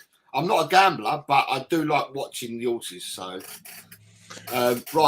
next match for everybody is Wolves versus Newcastle. I have gone for 2-0 to Wolves. Okay. I'll go. Wolves are at home. Wolves, Newcastle. 2-0 to Newcastle. Sorry, I didn't mean to go. Yeah, no, you're okay, Cole. Your show, your rules. I don't care. No. Whatever. Ellie. I'm going for a 2-2 again. A Desmond again. Lovely. Another Desmond. Yeah. Sit on that fence. The splinters are getting bigger. Ian. Yeah, I think this is a classic one of Newcastle coming playing again off a bad European result. Wolves had a good result last week. I'm going for 2-1 to Wolves. Wow. Yeah. I mean, just for those of Birkesh and Rakesh, Wolves are at home. Just checking. You might be That's what you might be betting that or predicting that. No, I think they're full knowledge. But Wolves are at home. Yeah. Yeah. So they're all going for Newcastle, all these people, but they're just telling me the result and going for Newcastle. Chris P. I'm going to go 2-2, and I reckon Neto will get 2 goals because I think he's a top player. I'll tell you what, I've said this before. Neto would be some player in Angie's system. Yeah, Jesus. definitely. Don't like him, he's Portuguese. He had the really bad injury, but he's come back from it so well. He scored 5 goals. No, he scored 1 goal and 5 assists or 6 assists. So he's doing well. Yeah. Jose, explain why he's Portuguese. You don't like him? Because being Spanish and Portuguese. Yeah. Yeah, okay. Beer Talk has gone for 3-0 and right. So that's Beer Talk as 0-3. Is there a genuine rivalry with the Portuguese and the Spanish? Yeah. Yes. Ah. Okay. Well, they live next door to each other, don't they? Yeah, they do. And they both try to rule the world, but of course, anyway, history. Good stuff. History. We've all tried. All of our countries. It feels like. Yeah. I've tried. Right. So it brings us on to the next game is West Ham Everton. That's going to be the hardest one. Sundays now. I didn't want to go for this, but I've had to. I've gone 2-0 to West Ham. I'd really like Everton to get a result because of what happened to their ex-chairman during the week. Yeah. But somebody I don't know. West Ham at home. Yeah, he passed away. Yeah, Bill Kenwright.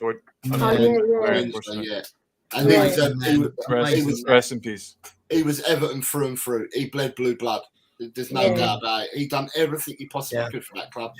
Well, he also out of interest. It was Bill Kenwright that screwed Levy out of 60 million quid for Richarlison. So just remember that. Yeah. No, my tongue's in my cheek, Jose. Sorry, I maybe sounded too serious. My tongue's very much in my cheek. I'm a big fan of Bill Kenwright and everything he did for television, for show business, a lot of charity work. Big servant of Everton. So sorry, I was probably sounded a bit too serious there. No, Ian, what you were saying, it's right. Bill Kenwright also was the first one that was talked about building the area around Everton for low value accommodation for families and absolutely. And that's where I think the Spurs got it from to try and do the same around the area. So really big up him. He was an amazing man. No, I think he and Levy were big friends for all the tough negotiations and what have you with a couple of players. I think the two of them really liked each other. Yeah, and we've swapped quite a few players down the history, haven't we, with Everton? Yeah. You know, there's been quite a good connection there. Whereas Liverpool, their neighbours didn't give. Oh, bye, Ellie. No, Ellie's back. She's still here. We still have you, Ellie. But yeah, Liverpool haven't been as kind. That's a definite fact. The Diaz transfer comes to mind. Them getting Robbie Keane from us. Yeah. So well, hopefully, if Dele Alli starts picking up and getting better again, we can get him back. He's that'd be lovely. Yeah, I mean, if that happened, I would definitely take him back in a heartbeat. Dele Alli from what 5-6 years ago? 2015, 2016 would have been amazing.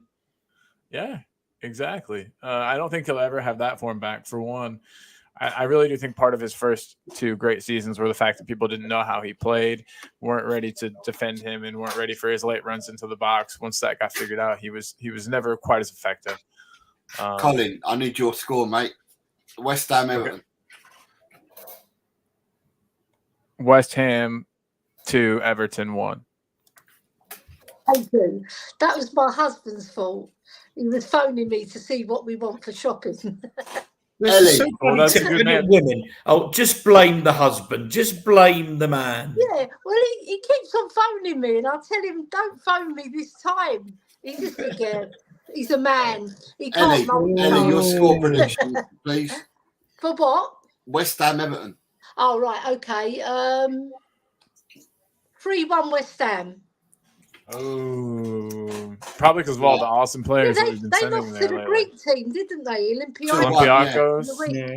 Go They're Greece. a good team, Olympiacos. Chris, Greece. yours, They mate. even knocked Arsenal out of the Europa Cup, didn't they? Did they? Is that me, Jose? Yeah. Yeah, your score prediction for that one. I think it's going to be 2-1 Everton.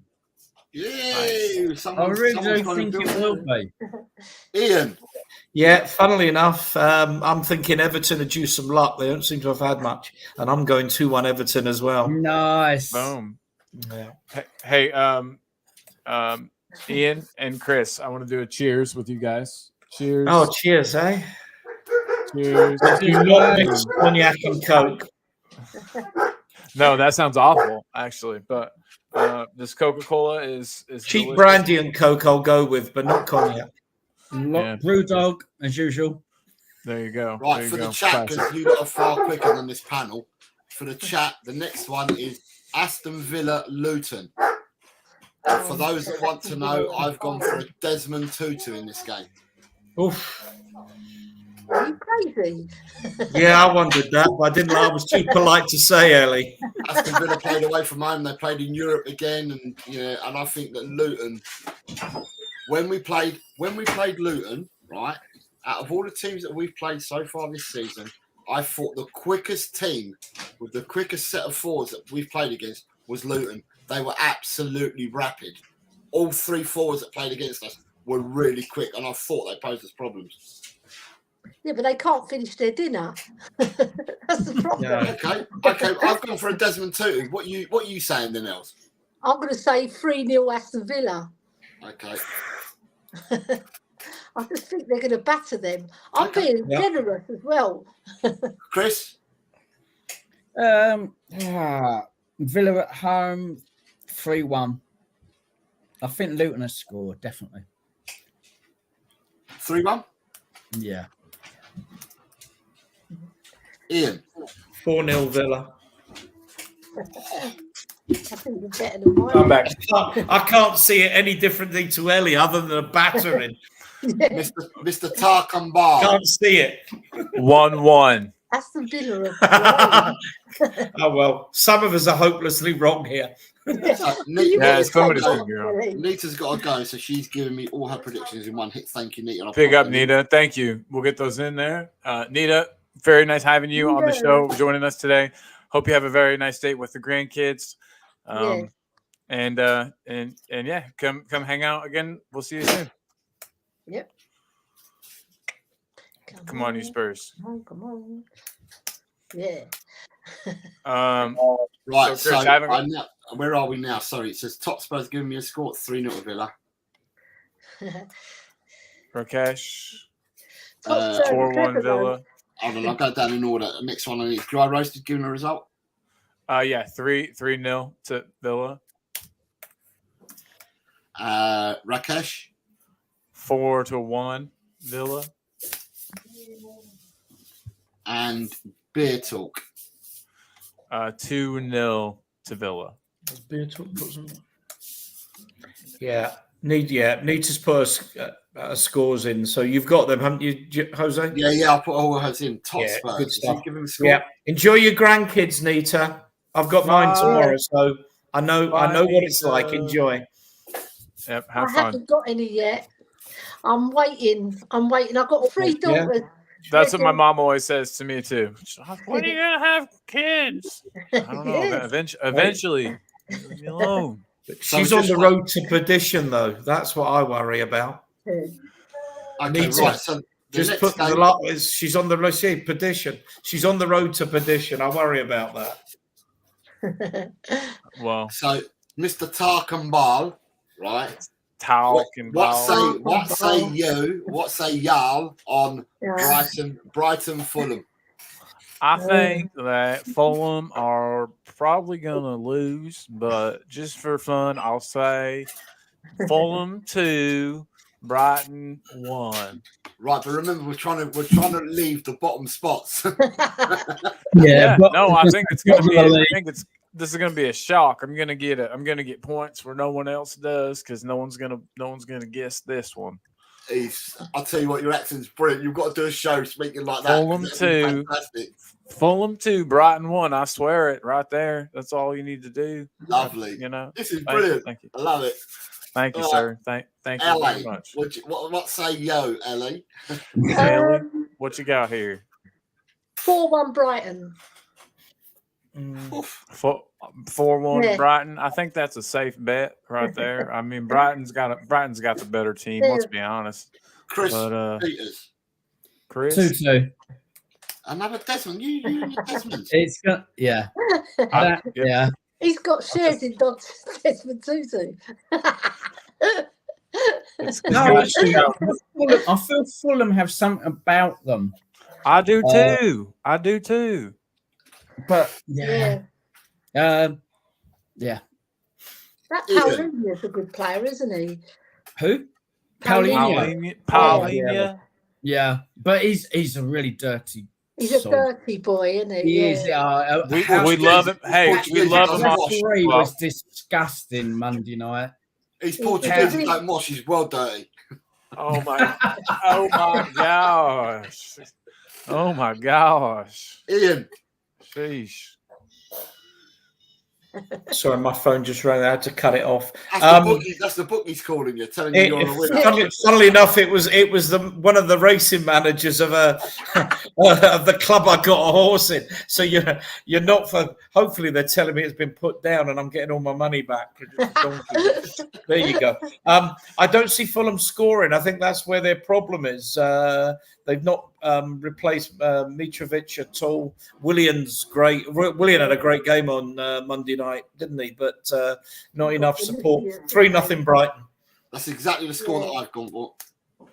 Yeah, because Vinicius is not going to score, and poor Raul Jimenez, that injury's done him in, isn't it? And he's Portuguese, isn't it? No, he's Mexican. I think Carlos Vinicius might surprise y'all. He's not a bad player. Surprised us with a goal. I don't think so. Yeah, maybe. That'll surprise him. He might. Yeah, he might be. You're right there. But he did do admirably for us. He was a fine backup to Harold Kane. Yeah, he was okay. Eltel Cockerell, before we get into everyone's predictions, says smash the likes if we're top of the league. And 100%. I can't stop talking in this accent now. I was just gonna say, I'm stuck. It's hey y'all. Is it not like flies? Y'all. Y'all, what y'all up to today? Okay. I think I can stop. I think I can. I'm taking this moment. No more accent. Oust your Matthew McConaughey.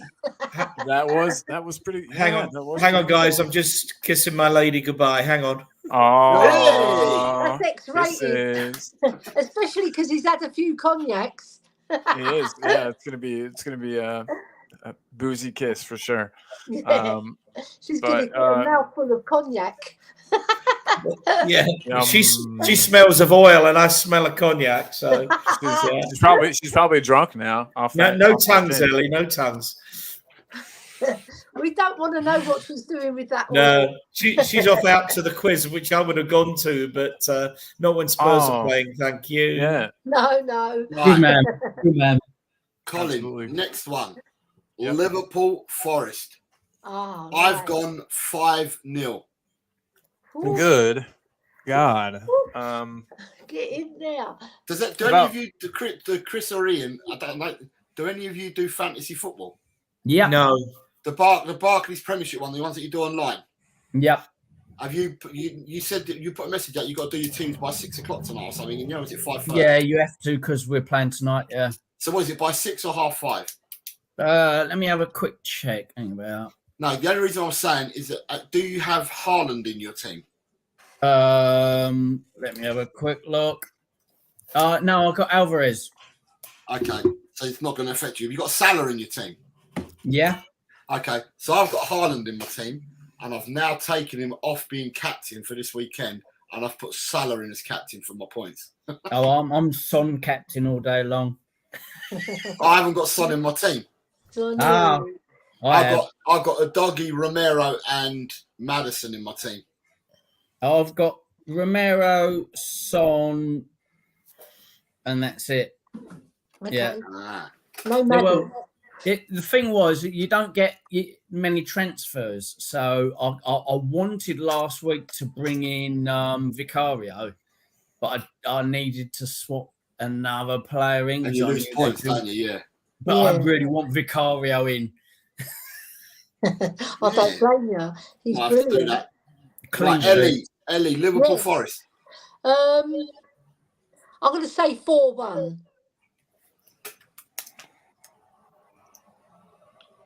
Yeah. Chris Peters. 3-1. Yeah. 3-1 to Liverpool. Yeah. Stole my answer, but that's okay. No, I'm So just that's kidding. the same result. I forget. Ian. 3-0 Liverpool. 3-0 to Liverpool. And now I'm just missing dry roasted peanut. I've got He says 2-0, and I assume that's to is Liverpool. that Brighton? Oh. No. Yeah, that's know. got to be Brighton, isn't it? It looks like it's formatted. It looks that way. like it's Brighton. Cool. Yeah, because his last result was 3-0, and that's when we were doing Villa Luton, wasn't it? Okay, 2-1 to Liverpool. I don't know who Beer Talk's talking to, but he said 3-1, love. It's me. He's talking to me. Have you and Beer Talk got something going then, Colin? Just don't tell my wife. She's in the other room. She doesn't watch the show most of the time, so I think we're good. You guys, who wants to Liverpool Forest? I need you, Colin. Liverpool Forest. 3-1. Liverpool. 3-1, you said? Yes, sir. But hey, I was wondering if any of you would like to answer some calls, talk to people about their internet for 8 hours, and you can have all the money that I would make today. And yeah, just throwing that out there. If you guys want to make some extra cash, you can carry on the show, you mean, and we'll answer your calls. Yeah, just pretend to be me. I know you got to say, Cole, all you got to do is go, just reboot, see if it works. Yeah, and then say, all right, I'm sending the technician out there. That's basically all you do. You restart some stuff. If it doesn't work, you say, well, sorry, we got to get a technician out. Give it a bash. It might work again. Yeah, try out. Like the old tellies in the old day. Yeah. Right. Yeah. Last but not least, for the weekend, I have Manchester United versus Manchester City. I have gone for 0-3. What a game. Whoa. Wait, hold on. They got rat-faced, the Portuguese fella playing in the Man United team, so I couldn't go for him. You would love if he played for Spurs. I feel like you'd like him. No. We can do without Portuguese players at Tottenham. They've not been any good for us in the past. Postiga, Dominguez, send the Portuguese away from Tottenham because they've not been good for us in the past. So I'm gonna say, to be contrarian, I'm gonna say that City lose 1-0. You're not being contrarian. You're being deluded. That's fine. It's close. You know what I mean? It's 6-1, half dozen the other. Rakesh, I think is a bit deluded as well. That's fine. Yeah. Everyone's entitled to their opinion on this show. Ellie. Yeah, exactly. I'm going to go 3-1 Man City. Ellie, where'd you get that hat? From the Spurs shop, but don't tell Brian Daigle. He won't. Yeah, we won't. I got it 3 years ago anyway, so... I messaged him just now and told him. But... Yeah, when Levy wasn't there. You got it 3 years ago. I mean, if we signed a player called Daughter... Ellie, yes? If we signed a player called Daughter, how the hell would you get that on your cap?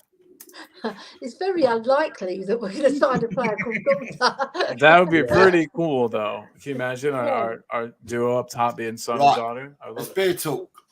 I'm waiting on beer talks. Apart from that, Chris Peters. 4-2. 4-2 to City. 2-4. Okay. It's going to be high scoring. Yeah. 2-4, and Beer Talks come in with 3-2 to City, so 2-3. Well, that'd be a good game if that happens. Yeah. I'm going to watch that game. I think I will too. Yeah. I just think Man City are better. they are.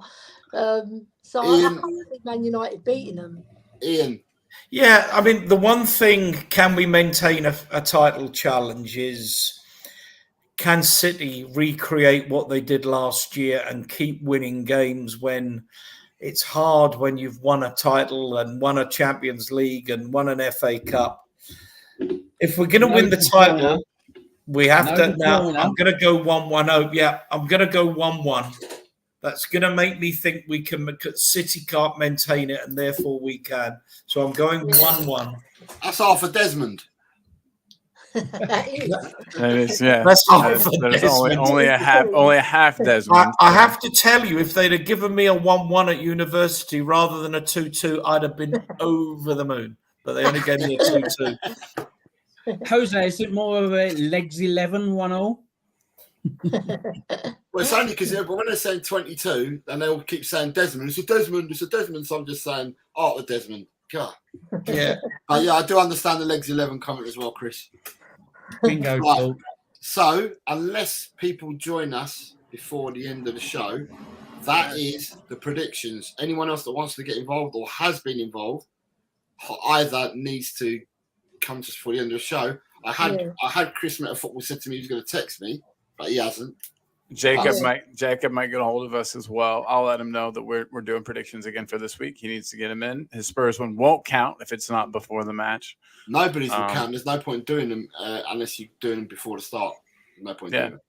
Yeah. I'll get a hold of him. But guys, I know that I kind of was like, yeah, we'll go longer, but I've got to get everything ready for work and get my second computer charged and ready for the match and everything. So it's probably about time to wrap, I think. But can we do real quick one more around the circle blurbs of the match? Kind of your last thoughts.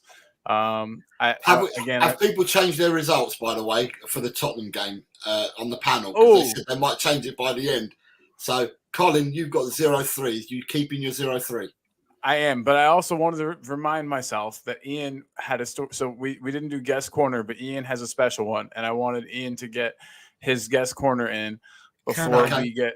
Yeah. Right, so let me just confirm because some of you said you might change your minds by the end of the show. So just give me, Ellie, you sticking with 3-1 Tottenham? Yeah, I'm sticking with 3-1.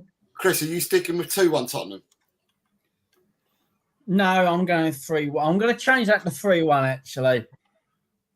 Okay, glad I asked the question. I'm going to be gutted, I'm sure, but yeah. No, you won't be. Ian, are you changing your prediction 0-2? No. Okay, I'm changing mine from 0-2 to going to go 0-3. I'm going to hope that we're 2-0 up after 60 minutes and if half an hour's run out to the players and my man Veliz gets on the score sheet. Yeah. Praying. That would be wonderful. That would be wonderful. Well, we haven't finished yet, Rakesh, but Ian's going to give us his Ian, we're excited to hear what you've got, my friend. Yeah, I've just pulled a different page up on my internet. I will because one of the things I'm old enough to remember is the late great Bobby Charlton.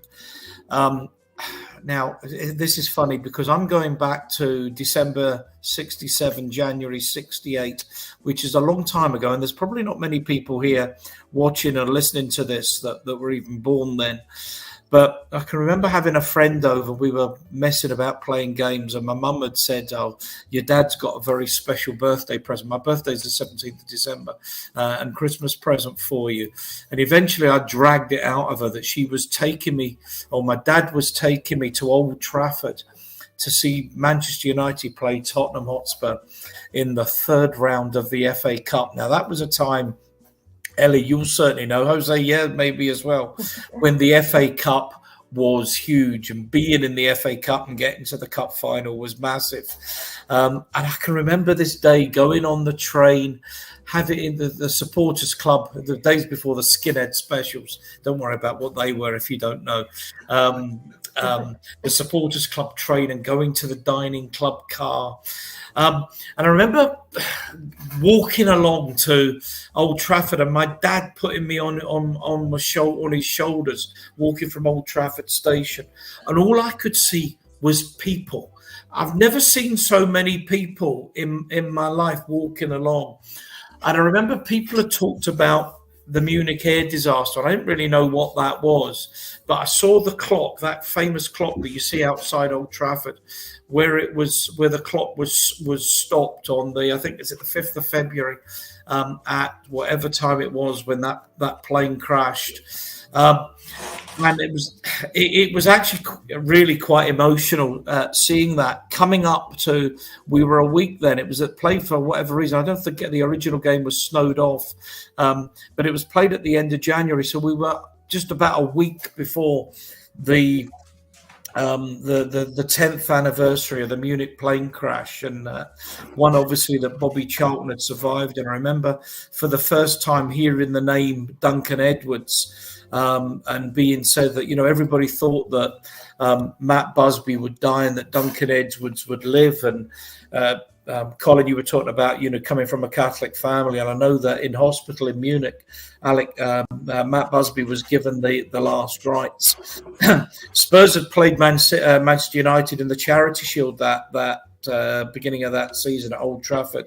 Tottenham were the FA Cup holders, having beaten Chelsea in the FA Cup final in 67.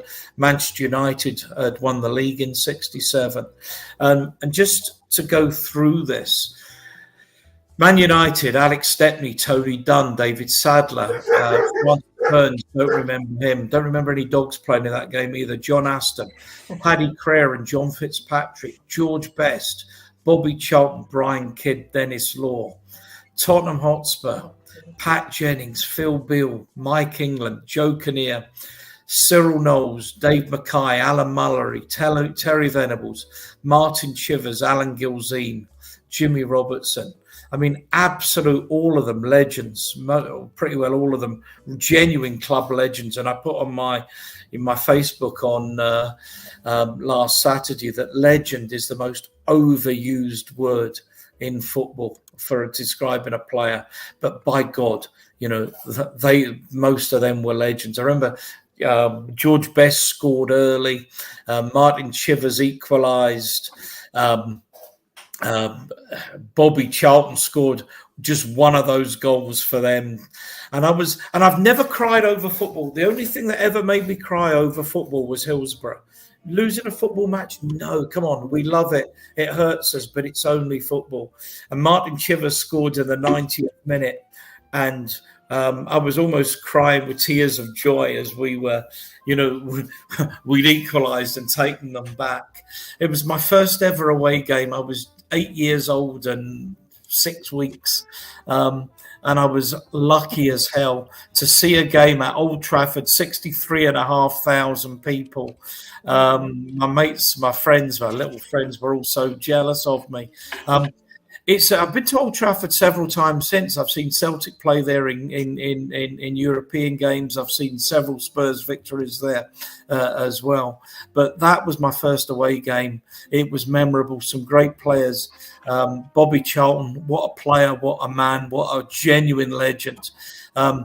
Funny, I said to a friend of mine last Saturday, not only was he a great goal scorer, but he was a scorer of great goals. And unfortunately, Alan Shearer took that bloody line straight from me on Match of the Day. But that's what he was. And I don't know anybody in football that doesn't admire and love Bobby Charlton and everything he did. Great player. Great times. We won the replay. The good old days, those were the times when the replay was the following Wednesday. None of this waiting a week and a half. But we won the replay 1-0. And then as the fixtures worked out, we played them again the following Saturday. I wasn't able to go to either of those games, and I think they won 2-1 in the game the following Saturday, 3 times in 8 days. But it's 50. What is that? 55 years on. Is it 55 years on? Something like that. And I still remember it. So no, it's not, is it? It's 58 years on. 58 years on, and I still remember that day so clearly. So many things I've not remembered and told you about that I remember. But my own little thing for Bobby Charlton anyway. 2-2, we got a draw up there, and absolute legend of a man. And that's my memory from today. That's a wonderful memory. And by the way, you have a birthday very close to mine. My birthday is the 19th of December. So we're almost birthday buddies. Absolutely. Those memories with your family are the ones you absolutely with you forever. But yeah, welcome Josh from Speaking Spurs. Hi, Josh. What is up, Josh? Hi, Josh. How's it going, my man? Yeah, not too bad. Same old. Looking forward to us, making the gap even bigger by 5 points as opposed to 2. Making the gash even bigger. What are you talking about? The question is, could we? Yeah. Could we? Yeah, exactly. That's what I've been trying to say. So I've been trying to tell everybody. So Josh, I do have to work in 24 minutes, but that gives us plenty of time to get your predictions on the match. I want to hear. Do you think that if Richarlison is going to start tonight, or do you think we might see some Johnson or some Hill action? I reckon Richarlison's going to start, but I don't think that's going to affect the deadline, the result too much. I think it's going to be a comfortable victory. There's no reason why we shouldn't. But then this is Spurs. We do lose games that we shouldn't be losing, and this could be that game. However, I am fully confident that we are going to make that gap even bigger. I'm going with a 4-1 victory, even if it is away from home. Son's going to bag a couple. I reckon we might get a Romero header, and we'll get a Madison Peach top bins. Perfect. You heard it here. Everybody. We've got Josh telling us that. Josh, do you want to partake in our predictions table? Go for it, man. Go for it. Okay. Tell me Chelsea Brentford. Chelsea Brentford. I'm going to go with a 2-2 draw. Desmond, right. Next game I need is Arsenal, Sheffield United. 4-0 Arsenal. Boo, but Bournemouth, Burnley. Burnley 2-1. So for you, Ariola's getting the sack straight after that game then. Sacked in the morning. Yeah, getting sacked in the morning. Wolves, Newcastle. Newcastle are going to get that, but I don't think it's going to be by much. They seem to be on a bit of a decline at the moment. So I'm going to say 2-1 scrappy. Newcastle. To Newcastle? Indeed, yeah. Okay, so that's 1-2. Right, got you. West Ham, Everton. That's got 0-0 written all over it, really, isn't it? Say 1-0. 1-0. Oh, 1-0. Arthur Desmond. There we go. Arthur Desmond. Aston Villa, Luton. Aston Villa, comfortably. 3-0. 3-0. That's about what I've got as well, isn't that? Yeah. No, Ian, you went 4-0. Did I go 4? Okay, I'll keep the same. I won't change. Brighton versus Fulham. Say that again. Brighton versus Fulham. Yeah. Yes, sir. Brighton. How much? 3-0. Liverpool, Nottingham Forest. Liverpool, Nottingham Forest. I'm going to say Liverpool. Score. 3-1. Well, so the way this works is you get 3 points for the correct score prediction, and if you get the correct team winning or drawing or losing or whatever correct, you get a point for it. So that's why we're asking for a correct score. And then we've got last one, Man United, Man City. Man City. Score. 2-1. 1-2. Right, so we do predictions every Friday for the following week. So your predictions are now locked in. Yeah. Cool. Boom. We've got you locked in, and next week we'll be able to see where you fit in. Jose and I are currently both in last place, and so we're hoping to climb. We're hoping to climb. We lost Ian. Ian had to leave. If he comes back, he'll be back. But it is just about time to get everything ended. Oh, he might have put something in the chat. I just want to address something because someone's just put a comment in there that Jimmy Nipples. Thank you. What the hell is this? The difference between myself and Bob Spur is that all of my donations went straight onto Just Giving, which goes directly to the charity. Yeah, I'll delete that off there too. Sorry about that. Yeah. I don't know. One second. Nothing went into my personal PayPal. It all went straight to the charity via Just Giving. Where did Jimmy Nipples even come from? That's just straight out. No of the blue. idea. But I have screenshot that and I have sent that to Tommy as well. And I'm going to get some Thank you. clarification Well on done. that Yeah. because that's bullshit. Sorry about that. Very, very sorry about that, everybody.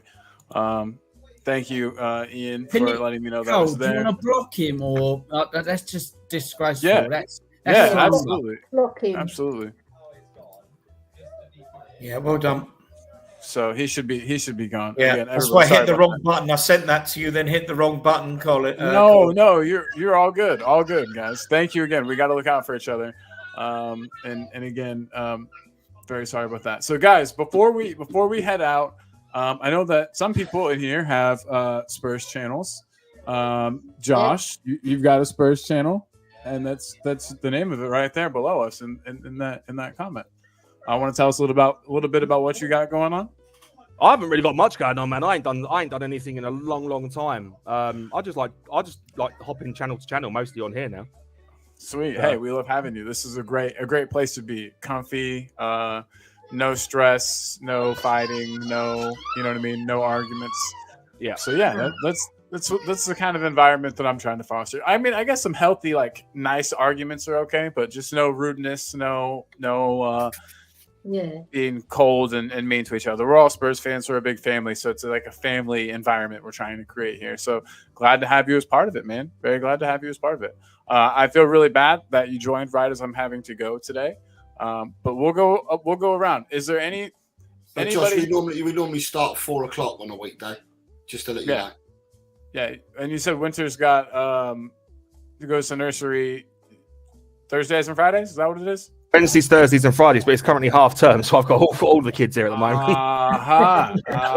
Well, that's fine. We don't mind. Jose's got 2 furry kids that we hear a lot, and we love them. So it's no worries. No worries at all. So yeah, just definitely join in 4 p.m. on the next show. Probably do some kind of a post-match show tomorrow. So watch out for that. Probably ought to stick with the same time on that too. But there's other games on at that time. We'll figure something out. Everybody, well, it doesn't matter. We can do the watch, not the watch on, but when we do it on a Saturday, I'll just give out updates as and when goals are going in, don't I? So it's not a problem. Perfect. Everybody, tomorrow, 4 p.m., same time, we're going to be doing a show about kind of dissecting the Spurs win for today. There's no point asking Ellie where she is, because Ellie, right, you're now everywhere, aren't you? I am. Yeah, I'm quite a busy lady. Yeah, we're very glad that you're able to make time for us today. Where else can you be caught if you're not here? Here we go. I would get your pads out and start writing everything down. So before you do this, Ellie, before you do this, Chris has just joined in, right? So Meta Football. So now that he's joined in, Chris, do you want to give me your results quickly, mate? The first one is obviously Crystal Palace Tottenham. Yeah, just put them all in the chat. Yeah, because but he's just joined and he was part of it last week. So because he's joined, yeah, definitely. We need to keep it going. And Chris, you've got to keep above Jose and I. So we'll see. We'll see if you can do it. He's joined second with me, isn't he? I think he is. I think Josh is going to be above me come next week, even though he missed the first week. I was so bad. I got 4 points. Jose had 2. I got 0-3 for tonight. Cool. Right. Chelsea Brentford, Chris. By the way, Chris, hope you're well. I hope everything is good in your hood. And we miss you, bud. Hope school's going well and everything. Yeah, Josh, it's also been a while since we've seen you, man. It's good to have you on the show. Thanks for having me on, man. Of course, absolutely. I really hate that I have to work today. It's killing me slowly, but hey, look who's there. Hey. Look who it is. What is up, my man? What's going on, man? Chelsea Brentford, mate. Chelsea Brentford 3-1. To who? You got to tell me who. Yeah, Chelsea Brentford 3-1 Chelsea. 3-1. Okay, right. So I do apologise. Next one I got is Arsenal Sheffield United. 5-0. To Sheffield United. Yeah. Bournemouth Burnley. I wish it was. 3-2 to the home team. So Iriola is not getting sacked, according to Chris. Wolves Newcastle. 2-4. West Ham Everton. 3-1. West Ham. Yeah. Yeah. Come on. Aston Villa Luton. 6-1. Luton. Like it. Yeah. Villa, man. Villa. Brighton Fulham. Who? Brighton Fulham. That is going to be 4-1 to Brighton. Did you get my Palace Spurs? Yeah, 3-0 you said. Yeah, 3-0 away, yeah. What? Liverpool Forest. Liverpool Forest going to be 4-1. And finally, it's United City. United City is going to be 2-4 to City. Goals about today. Tomorrow. Yeah. Well, they're free, so got to get them in. Right, you've managed to get your scores in. So the league's grown by 4 this week. We now have Josh, Beertal, Rakesh, and Ian join the league. But we only did it for the first time last week, so therefore the people in the relegation at the moment, Colin and I, could be easily overtaken anyway. But the people at the top equally could be overtaken as well. Exactly. You could be easily overtaken by the people that start next week anyway, so it's all right. No problem. I reckon I would have caught up by then. I hope you're doing all right, everybody, and hello to the new people. No, doing great. Yeah, doing nice great, to meet you, Chris. What's that? Nice to meet you, Chris. Yeah. You're in company of top people. So I'm Chris nice as to well. meet you. Yeah. I've been on with Cole and Jose for a few times. Yeah. Good. We're good people here. We're a big family. Like I said, that's what we're trying to foster here, and I think we do a good job. Yeah, you're all my brothers. I've got 7 brothers, Jesus. but now I've got another 5. Exactly. Definitely. We all got your back. Forever. Good stuff. Colin, I'm going to go if that's all right. Yeah, I'm about to have to go myself, but thank you for being on. I got stuff to do and some food to cook before the match starts. Yeah, you're always invited. I'll send you the link just in case you. No, please. I can tell you tomorrow. I've got grandkids with me, so I won't. But I'm in Spain next week, so my time's my own. So come and visit me. Come and visit me. I'll give you. You're in the north, though, aren't you? Northwest. Yeah, I'm going to the south of Alicante. I am going to Madrid for the Celtic Athletic game, though. But that sounds good. I will do sometime. I will. Yeah. All right. Ian, I'm going to catch up with Ian because what I'll do is when you're next on the show, we'll ask you about your 2 horses. I want to know who the trainers are and all that. So I'll ask you some questions, more questions about the GGs the next time you're on, mate. Yeah. I know a lot more about football, and as some people say, fuck all about that as well. So, but there you go. Right. Anyway, have a good game, everybody, tonight. We're all confident, 5 points clear. And I will catch up with you guys next week. So all right. Take care, everybody. Enjoy your sport. Spurs. Have you seen the comment, Ellie, from Mia for you? Look, Ellie, Jake just said us Greek people are online talking about how many brothers you have. Yeah, it's true. I've got 7 of them, man. I had to grow up with 7 men. That explains why you're so cool. No secret. That's why you're a strong, positive person as well. Yeah. Exactly. I liked it because I learned how to be tough. Exactly. Yeah, you had to. Yeah. My mom grew up with 5 brothers, so she gets it. Whoa. Yeah. You're not tough. You're a pushover. Yeah. You're a pushover, Queenie. Hey, Chris got it right. Chris, real quick. So I have to go here in just a moment. I got to work in 10 minutes. But I just wanted to know, do you think Richarlison's going to start tonight? Or do you think that due to his performances in recent games, I guess, do you think that earns him a spot in the starting lineup tonight? Or do you think that he sits and somebody else gets a shot?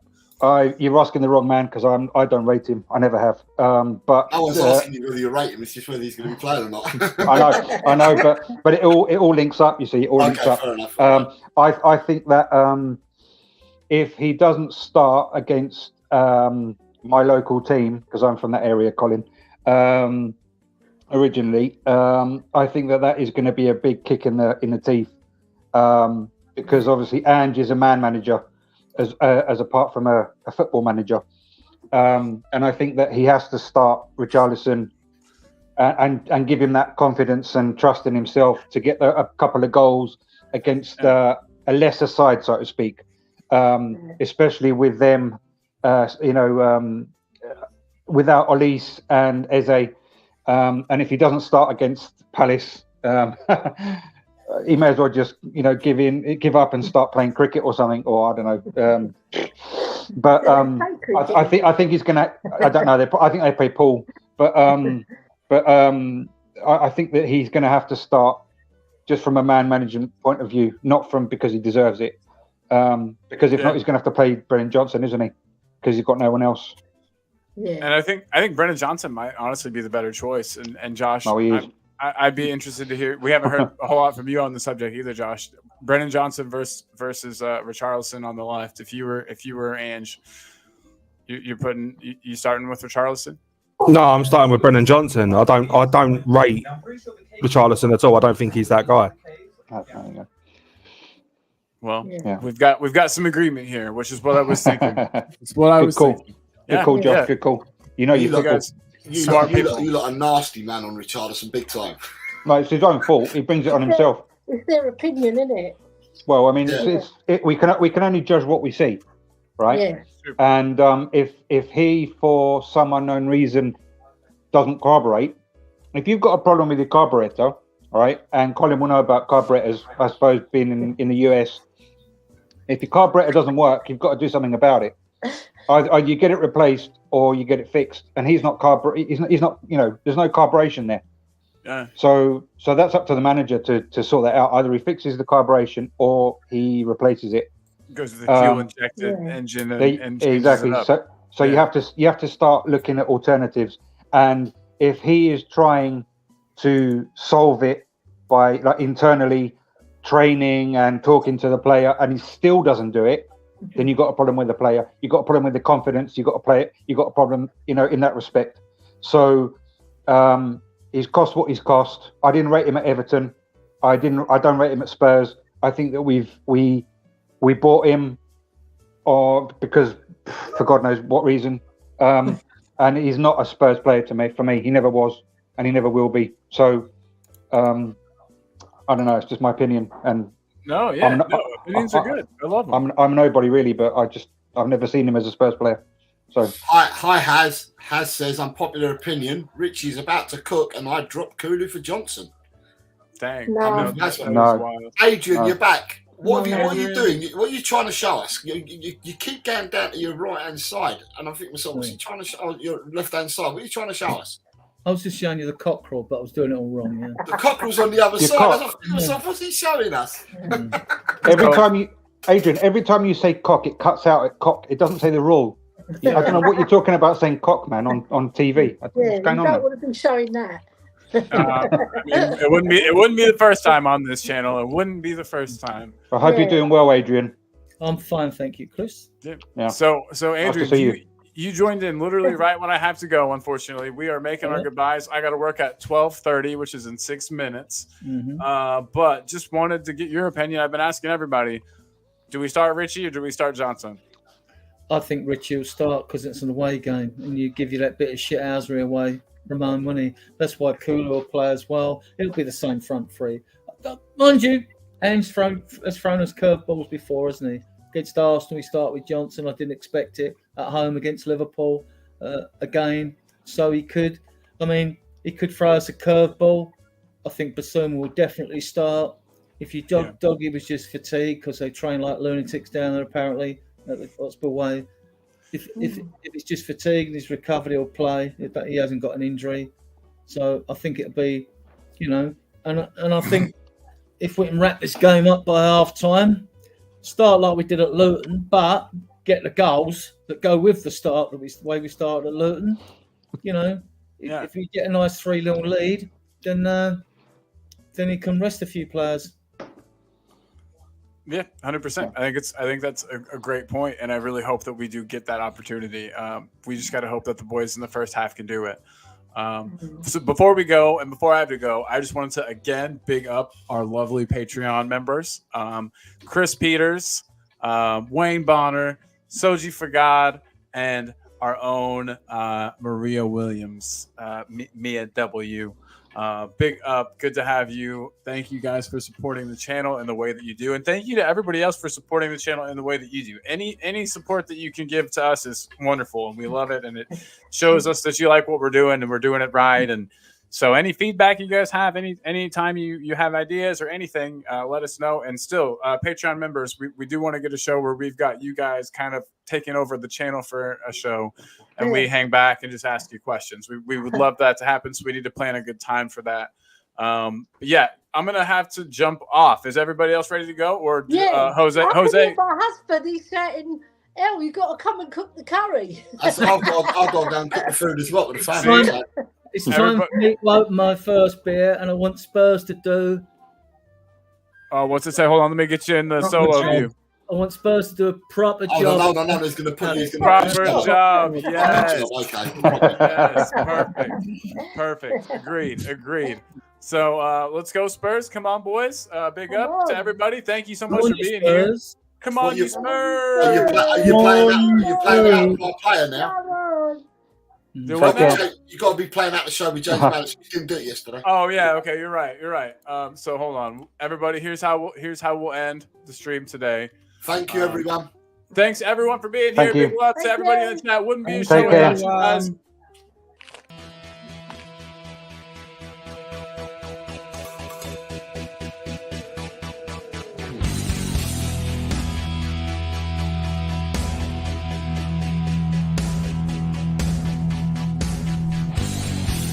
My team has got James Madison.